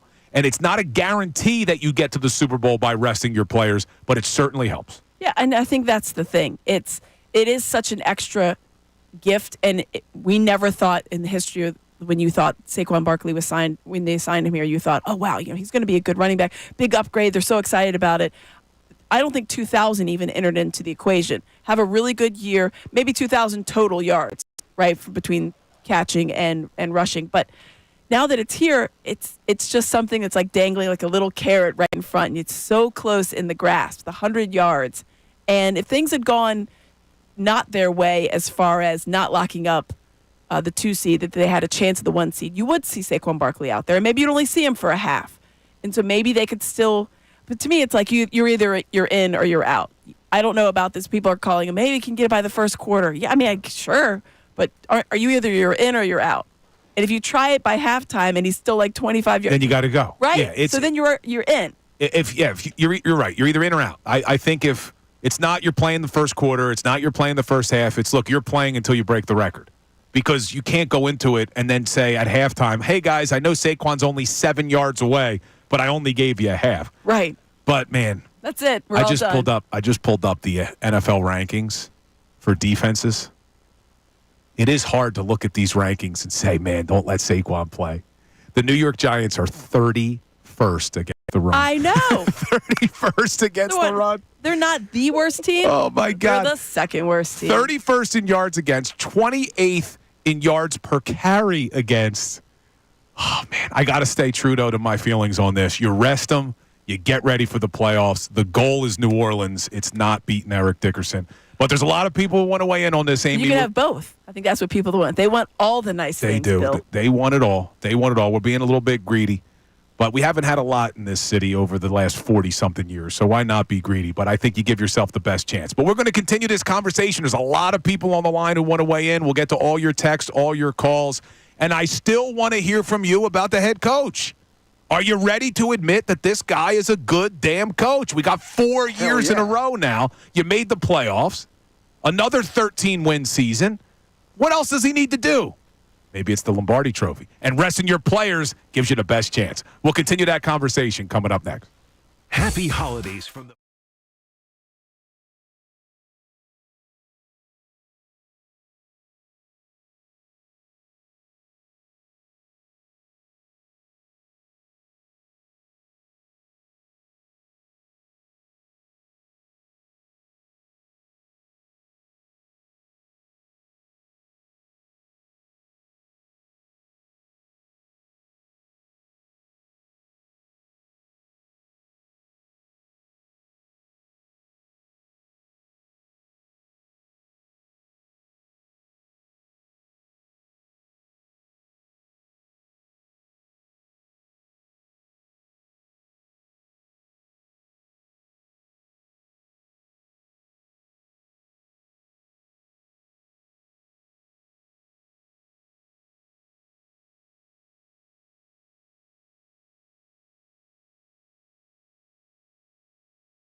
Pickett retreating, stepping up. He's got Smith for an Eagles touchdown.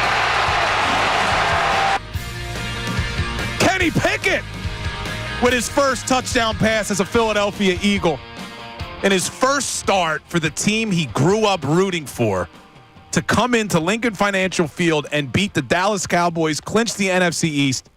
Storybook for Kenny Pickett, Amy. I mean, it was a great. Listen, everything was great about that game.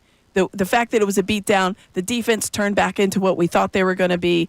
Jerry Jones was being trolled by the fans. Yeah, there was a lot of joy in that game. And no injuries. I know exactly. Chauncey limped off at one point, but he was okay. Fine. Kenny Pickett looked like he re-injured the ribs on potentially a late hit by Micah Parsons. Refs weren't great yesterday. I know a lot of fans were upset about that, but they avoided injury. And that's really what we're talking about Week 18. Should Saquon Barkley play? The main reason not to is you want to avoid injuries. You want to rest these guys who have played a lot of snaps this season. And it's been a hot topic already. A lot of people want to weigh in. Should the Philadelphia Eagles go for the record, or should they not go for the record? To be or not to be, Amy Fadul? That is the question. That is the question. Ray, before I get back to the phones, I know we got a ton of texts on this decision about Saquon Barkley. What do we got? Yeah, we've got a texter from Mississippi that is invoking the name of the football gods. I feel the football gods will not let us win a Super Bowl when we do not give him the opportunity to get the record. Mark my words. Yeah, I don't believe in the football gods. I don't believe in them. Stop it. You don't? No. I don't have that superstition. Ray, are you worried about the football gods? Not in this scenario, Not in this scenario, but I believe in the football gods. Wait, he's saying that if they don't go for the record, the football gods are going to make them lose in the playoffs? Correct. That's what he's saying? Yes, which is an incredible bet to make. Like, I don't know that you're flirting with them in this way. Of 14 teams, this team won't be the last one standing.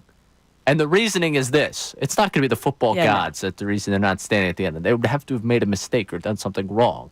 Or had a bad game. You get punished, not joy. Now, not the football gods part, but a majority, I think, of the people we've heard from today agree that they should go for the record.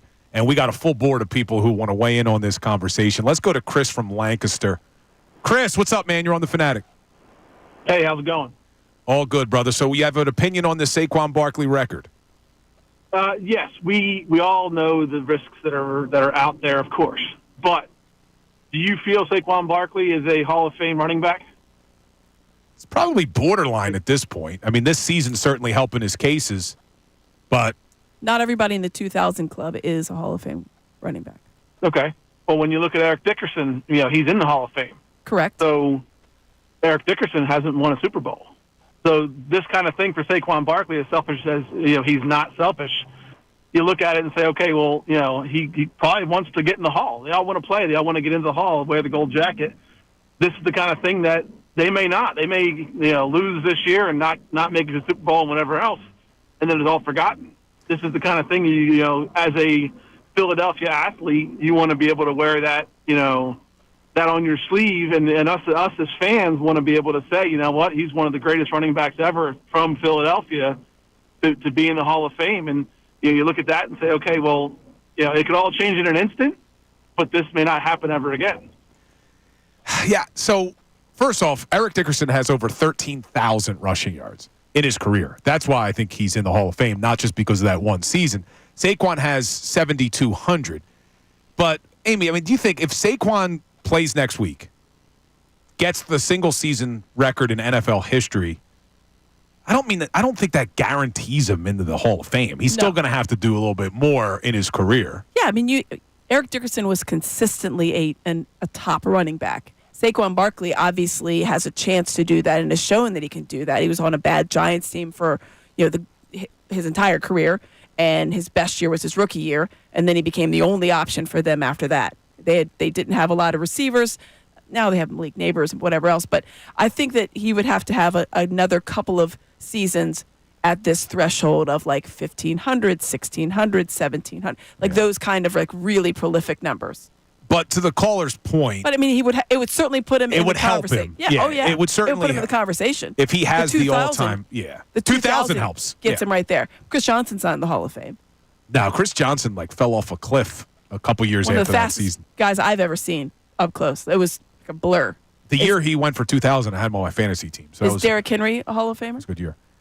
Derrick Henry's probably in the Hall of Fame. Probably. But what does he have? What's his career stats? Well, he's got a 2,000. He's over 11,000 for his career, There you go, which yeah. right now I think that would put is him in. probably the bar that they're going. Like LaShawn McCoy's 1,102. And I'm looking now. Huh. Everyone pretty much above LaShawn McCoy. Like you got your Corey Dillon in there. You've got Fred Taylor, Steven Jackson. Outside of that, everyone above that 11,000 threshold is a Hall of Famer. Hall of Famer?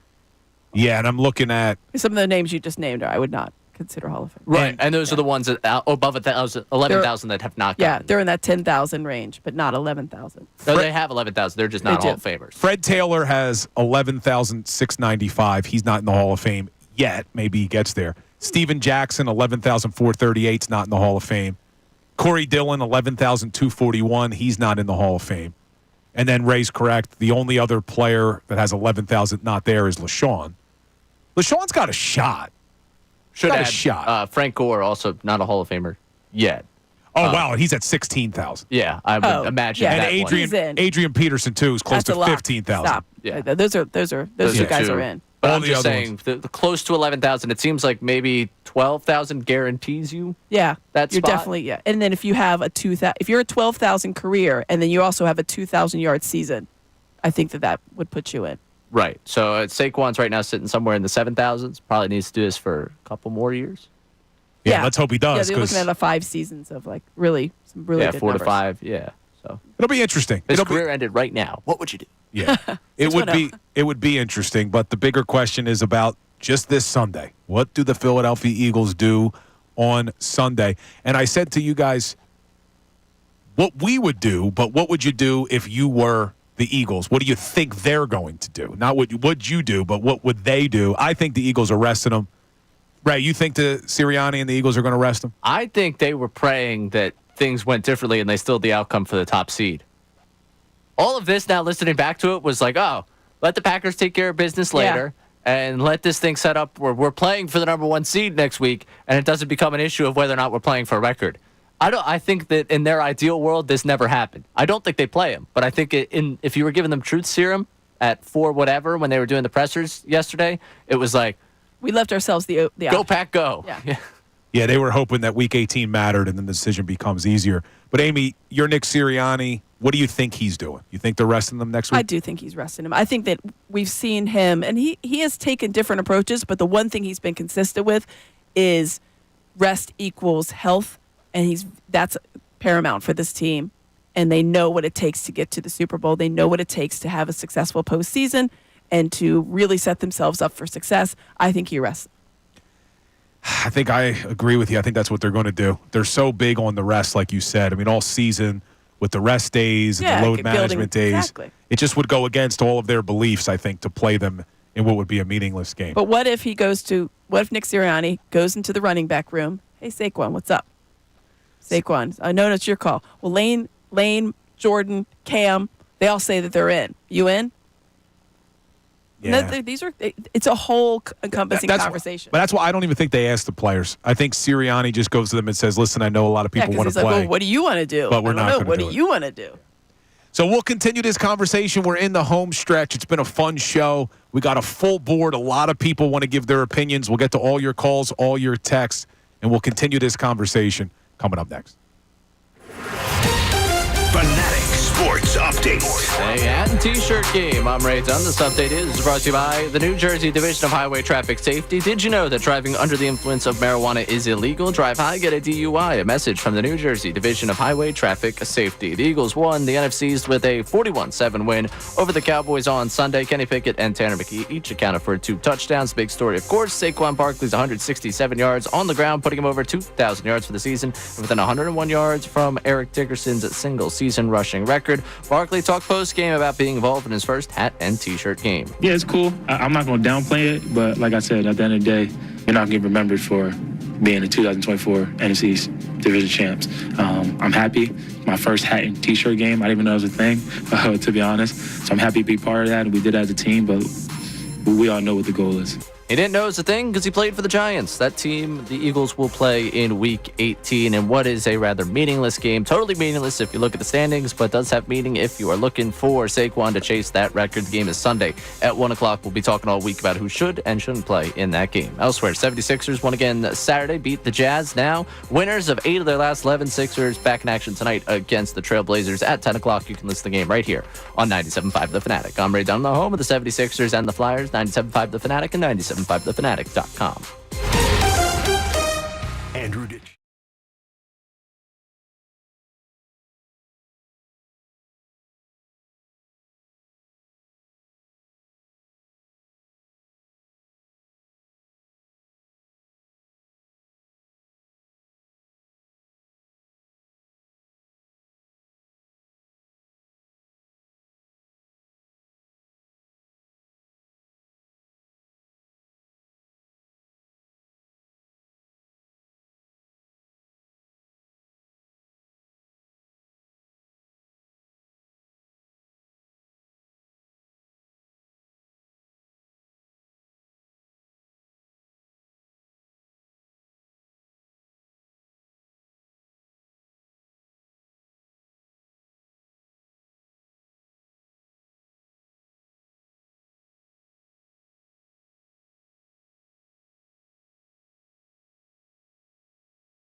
Get the fist pump going, Ray.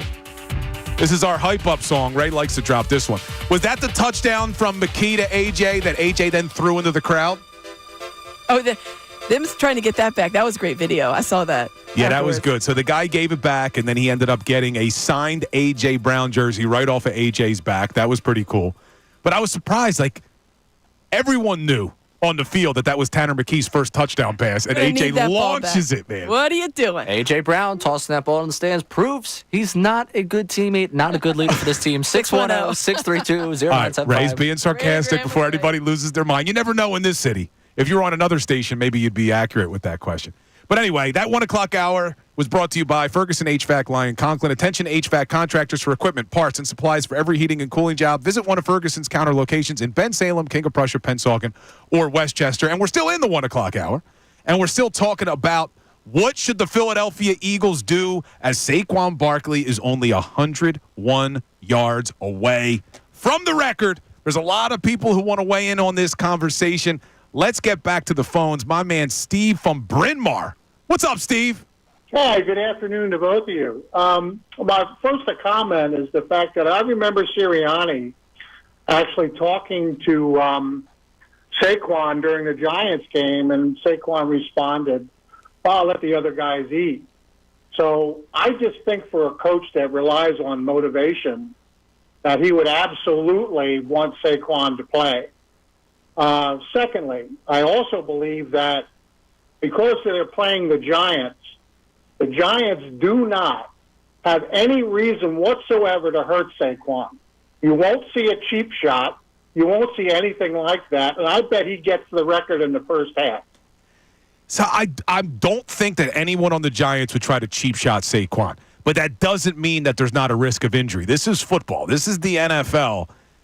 We could have soft tissue injuries. He could tear a hamstring, God forbid. I mean, there's so many things that could happen in a game, especially at that position where you're going to be just feeding Saquon Barkley the ball. And it's not just Saquon. Remember, if they go for this record, you can't just play Saquon Barkley. You have to play every one of your offensive linemen. You have to play your tight end. You got to play your wide receivers. You may even have to play Jalen Hurts. Do we really want to risk injury for this record? And it's not a guarantee that if you rest these guys, they get to the Super Bowl, but it certainly gives you the best chance. They haven't had a bye week since week 5. A lot of these guys are playing a ton of reps. Saquon Barkley already has 50 more carries than he's ever had in his NFL career. I think rest is more important right now, Amy. It really is. And it listen, I said it earlier in the show, the fan in me absolutely wants him to have the record because I think it would be so cool. His name would be in the record books. And the way that the running back position is not only valued on the open market, as we found out, but also it's featured, I think it's a record that would stand for a very long time. You just don't have 2,000-yard rushers. Certainly not 2,100. It is a real commitment. You have to have a great offensive line, great running back. It is a real chance. But at the same time, and I know you bring up a good point, I know it doesn't guarantee a trip to the Super Bowl, but it certainly sets you up for some success. Exactly. But why would you take the chance? There is so much that could go wrong. And for the devil's advocates to say, well, it can go wrong in practice. Sure can. But why would you open up another chance for that? I'm with you on this one, Amy. But Wouldn't do it. Now, we're talking about Saquon, but there's some who are concerned about Jalen. Because remember, he only played 5 minutes against the Commanders. He didn't play last week. If you don't play him against the Giants, that's 3 full games, essentially, of no Jalen Hurts. Sean from New Jersey has those concerns. What's up, Sean? How you guys doing today? Happy New Year, I guess. Happy New Year. Anyway, yeah, so I'm concerned. I mean, listen, however they come down with this decision with Saquon, they've earned the right to make the decision in-house, and we just all got to just go with it. But I am concerned about Jalen because it's not like it's been this, he's on a roll. Like it's been a back-and-forth kind of year, so I'm a little nervous about him coming into a playoff game after being off for, 3-4 games, whatever it is. And I'm more worried about that than I am about Saquon getting the record. If I were Saquon, I would probably want the record. But, I'm selfish. That's what my wife says, so it is what it is. Yeah. Yeah, of course Saquon wants the record. I think everybody wants the record. The offensive line, the whole fan base. I'm sure Nick Sirianni, Howie Roseman, Jeffrey Lurie, they would have all loved to see him get the record. But when you look at the big picture, And if you look at it with Ray's favorite word, objectively, the goal coming into the season was not for Saquon to set the record. It was to try to win a Super Bowl, and it certainly gives you the best chance. And to Sean's concerns about Jalen Hurts not playing in what would be 3 games, essentially, before the playoffs, the guy didn't play a single preseason game. He came out against the Green Bay Packers and threw for 278 with 2 touchdowns. Now, granted, there were 2 interceptions in that game, but rust didn't seem to be that big of an issue. We've seen this before, and I don't think Jalen Hurts now, after 15 games, if he only plays 1 series against the Giants, is that really going to make that big of a difference? He just won 10 straight games for you. He got better every week. Yeah, I'm not worried about that. The week after you said he wasn't the offense, wasn't humming, he threw for almost 300 yards against the Steelers. And what we've seen from this team, especially during that 10-game winning streak, is that they play complementary football. This isn't a team where Jalen Hurts is going to have to carry them in the playoffs. They're going to play complementary football. You're still going to have that rushing attack offensively. You're still going to have the best defense in the entire NFL that hopefully is going to continue. One thing we haven't mentioned a lot, 9 takeaways in 2 weeks, Amy. 9. That is crazy. They had 5 against the Commanders. They had another 4 yesterday against the Cowboys. Look, I'm okay if they rest everybody and we don't see them until the wild card. And later on this week, I'm sure we'll get into what matchups we want to see, who we want to see them play. But it's a real luxury that the Vikings and the Lions are going to have to play each other in Week 18. They can't rest. And only one of those teams is getting a bye. So as good of a season as the Vikings and Lions have had, 14 wins maybe. Right? You're going to have a team that's 14-3 as a 5. That's not getting a bye week. The Eagles now can take advantage of this and give themselves a bye week. I think you have to do it, but we're going to continue to go to the phones. A lot of people want to get in. I want to get to all of them before the end of the show here. Leonard from Philly. What's up, Leonard? Hey, so this is what I think is going to happen. I think Amy was on to it. There's a 100% chance that he's going for it. They're going for it. I'll tell you how. So this is what happened. So today, I think today is Monday, probably they're going to, Sirianni's going to ask the offensive line, like, hey, what do you guys think? And they're going to look at him and say, we're going for it. And I think the plan is, okay, the worst rushing defense in the league, we're going to set it at 70. If he gets 70, at least 70 yards by second quarter going to halftime, he's going to get the record. So it's a guarantee. I think it's more than just Jalen. I think it solidifies the offensive line as the best, probably one of the best in history. So it's more than just, Saquon, an individual record. I think it's a team record. And then just think, if he gets the record, Sirianni is endeared. I'm telling you, I think after this, if he allows Saquon to get the record, he's going to be endeared for his lifespan as a head coach in Philly. All right. See, that was tugging at your heartstrings right there. It is, but I don't want to throw any negativity out into the world, but if Sirianni lets them play and somebody gets hurt, do we really think Sirianni's going to be endeared? Or you think they're going to be like, see, he never should have played these guys in a meaningless game. It was selfish to go for the record. Even if he plays them, they get the record. Everyone gets out healthy. So look at what Saquon did. Yeah, he's not getting credit. If, you'll be the only person in the entire city to bring up the fact that look what he did for us. But someone will call within seconds and say, there's no way it was his decision. Yeah. There is nothing about Sunday that will endear Nick Sirianni to anyone. To some. There are a lot of people who have come around on the head coach. Yes. And to hear Saquon Barkley say post-game things like, you can't do special things without the greatness of others, or you can't be great without the greatness of others. He is literally quoting his head coach. So if you don't think that Nick Sirianni has an impact on this team, when you have guys like Saquon Barkley who are quoting Nick Sirianni in post-game press conferences, his players like him. They play for him. You can't win this many games as a head coach if you're not respected by your team. He got everybody to buy in, and we talked about this a little bit earlier in the show with the 13 wins, and I thought maybe it's more of a testament to the overall Eagles franchise that they've not had a coach. And they have a very good team, and I give a lot of credit to the front office, maybe more than I do. But at the same time, to the head coach, but at the same time, you have to be whether you're a figurehead, CEO, whatever you want to call them, you still have to get the players to buy into you. You still have to run the room. You still have to be the guy that commands that offense as a whole and the team as a whole. So I feel like for people that are, I don't want to give them any credit, you have to give them some credit. I'm not saying there's people that are going to go a 180, that they went from thinking he should have been fired, and now they think he's the greatest coach of all time. You don't think they're going to be singing Sirianni Love with me? I think there could be some more people singing it. Yeah. Or at least humming along. We'll go with that. Yeah, It's the lyrics are yours. If this team wins the Super Bowl, I think you'd have to come around on the guy, right? Even if he goes to the Super Bowl, people wanted him fired. He just won 13 games. And people would be wrong for that. Right. But the big question of the day about the record, should they play Saquon or not? I know we have a busy text board. What do we got on the text line? All right, we got from New Jersey here. I am sitting the entire team since the playoff schedule is not set yet. The Eagles may end up playing on Saturday. There's no value in the schedule. Saquon has been very clear about wanting to win a Super Bowl in his lifetime. You know, that's a great point that we haven't talked about. This could even be a short week. Yeah, he specifically said, because we don't know. Yeah, the Eagles could play on Saturday. Now, they could also get the Monday night game because there's a Monday night game, remember, on Super Wild Card Weekend now. They do all 3 days because the NFL just wants to take over every damn day. Of course they do. So you could have extended rest, but you could also get a short week, which makes it even more of a reason why you should rest the starters. And that caller earlier said they're 100% going to play Saquon. I disagree, man. I think it's 100% the other way. I don't think it's 100%.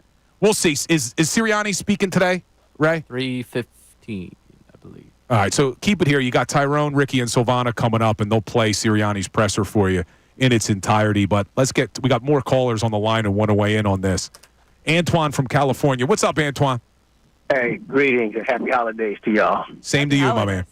Well, thank you. Hey, real quick, now this ain't my point, but question. Is Barkley and the O-line, are they injured right now? No. Well, No? I think injured? I think at this point in the season, everybody's probably a little bit banged They're not up. on the official injury report. But it's like, remember the movie The Program? When James Caan says to Darnell Jefferson, who was played by Omar Epps, are you injured or you hurt?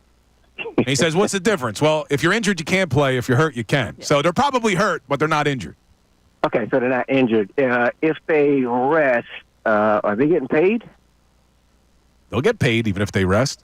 Oh, okay. So then they're getting paid, but they're going to rest when they're not injured. Yeah, because what's the goal, Antoine? The goal is to win a Super Bowl, and if you can give yourself the best chance of that by having a fresh team to start the playoffs, by giving them an extra week of rest, I think you got to do it, man. Well, Sean McVay, when the year the Rams won the Super Bowl, did they rest their last game, sir? Probably not if you're asking the question. Did the Eagles remember. rest their guys in the last game that they won their Super Bowl? Yes. They did. They did rest that year, I believe. You're correct. They rolled through the postseason. Well, do you remember that was the game where it was pretty ugly? Didn't they lose 6-0 in the last game to the Cowboys, I think? Yeah, it was the Cowboys game. Foles came out through the interception. Yeah, we were One getting drive. And then that was it. And they're like, we're all done. And then Sports Talk Radio was Nate Sudfeld should start in the playoffs. Oh, gross. Remember that whole thing? Gross. So, look, I'm not saying that it is impossible for this team to play their starters in Week 18, chase the record, and still get to a Super Bowl, but it's certainly better of a chance to rest your players. You would give your players You don't have a bye better week. chance. You're giving them a bye week. You put it out there. You try to get the 1 seed. Why do you want the 1 seed? For the bye. Yes. You get So it that you for the could- bye and home field advantage. All right, you got the 2 seed. You don't get the bye, but you got home field advantage, say for, obviously, whoever the one is for the NFC title game. You got the home field advantage. Why not get the bye? You can have a bye. Yeah, I think you got to rest them. I know it's hard. It is hard. 101 yards away. We have been talking about this hypothetical for weeks, and now it finally came true that they're close enough that it's even an issue. Because if Saquon was $150 away, I don't think we'd be having this conversation. But being 101 away. 100 yards. One more call before we hit our closing arguments. Bilal from South Philly. What's up, Bilal? Hey, good afternoon. Good afternoon. Amy, I love you when you say play that song. I love it. Oh, thanks, Bilal. I will say this, and this is how I feel. A gentleman before me a while ago said, momentum. Momentum is everything because, Giants, 6 seed, the other teams that went, wild card, 1 and 2, they ain't rest nobody. So what I'm saying is this. if the team goes for this title for Barkley, then I'm going to tell you right now that Barkley is going to give everything he can for the team. Not that he don't already, but just think about it. If they go, they ain't going to win this title for Barkley and then say, oh, let's not win the Super Bowl. No, they're going to say, let's win this title and we're going to win the Super Bowl. So Bilal's talking about mentally, and I don't disagree with him. Mentally, I'm sure it could be good. I'm talking physically, though. You can have both. Yes, but I'm talking physically. If they play in Week 18, I'm sure they're all going to be excited and motivated for the wild card round, but it doesn't mean that physically they wouldn't be feeling a lot better to get a damn week off for the first time in 12 weeks. Yeah, I think that's the baseline is the players, if given the chance, would you rather have a bit of time off to get yourself 100%? Because you mentioned it, all these players are banged up. They're going to appear on the injury report in some way, shape, or form. They're going to get days off during practice. Why not give them extra days off? Then you could just hang out, have a little health, get a little good practice in. Yeah, I have a feeling this is going to be a conversation we have all week until we get an answer. I love it. It's time for closing arguments. Now, closing arguments on the Mike Missanelli Show. Brought to you by Lowenthal and Abrams Injury Attorneys. Injured in an accident, call 800-876-LAWYER or visit LowenthalAbrams.com. All right, so a majority of this show has been about Saquon Barkley, rightfully so. What he's doing is pretty special, going over 2,000 yards. But I want to spend this closing argument on everybody else because Kenny Pickett, a lot of people were nervous about him coming into this game. Is he good enough? Should they start him? Should they not? And he comes in with broken ribs, no less, and goes 10 of 15, 143 yards, 2 total touchdowns. He leaves the game. Third-string quarterback, Tanner McKe, no problem. 3 of 4, 54 yards, 2 touchdowns. And then how about that Eagles defense? We were all hoping that they would bounce back after a rough fourth quarter to the Washington Commanders. They come out, they get 4 takeaways, and after what some were calling, including me, a little bit of a shaky first quarter, the rest of the game before the starters were pulled, they gave up only 5 first downs, 111 yards, 0 points. You got the best defense in the NFL. You got the best offensive line in the NFL. You got the best coach in the NFL, Ray Dunn. Not going to go there, but a certainly good head coach, Amy Fadul. Very good. New Orleans or bust. That's my closing argument. That's an excellent one. I like that we range you in till the very end. Yeah, I'm not going to say Sirianni's the best coach in the NFL, but he's certainly a good one that deserves a lot of credit. And I'll be sure to remind you and Mike Missanelli tomorrow on the show how much credit Nick Sirianni deserves. But a big thank you to Amy Fadul for hanging out with us the last 2 shows. Good fun. You are back on the airwaves Thursday. Me and Andrew DiCecco are filling in on the best show ever on Thursday. Awesome. So make sure you check that out. Me, Ray, will be back tomorrow along with Mike Missanelli, who's back for our New Year's Eve show. I'm very curious to get his position on all of this.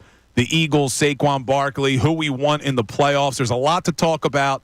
This is the best coverage in the city for your Philadelphia Eagles. I say it all the time. Appreciate everybody listening. See you tomorrow.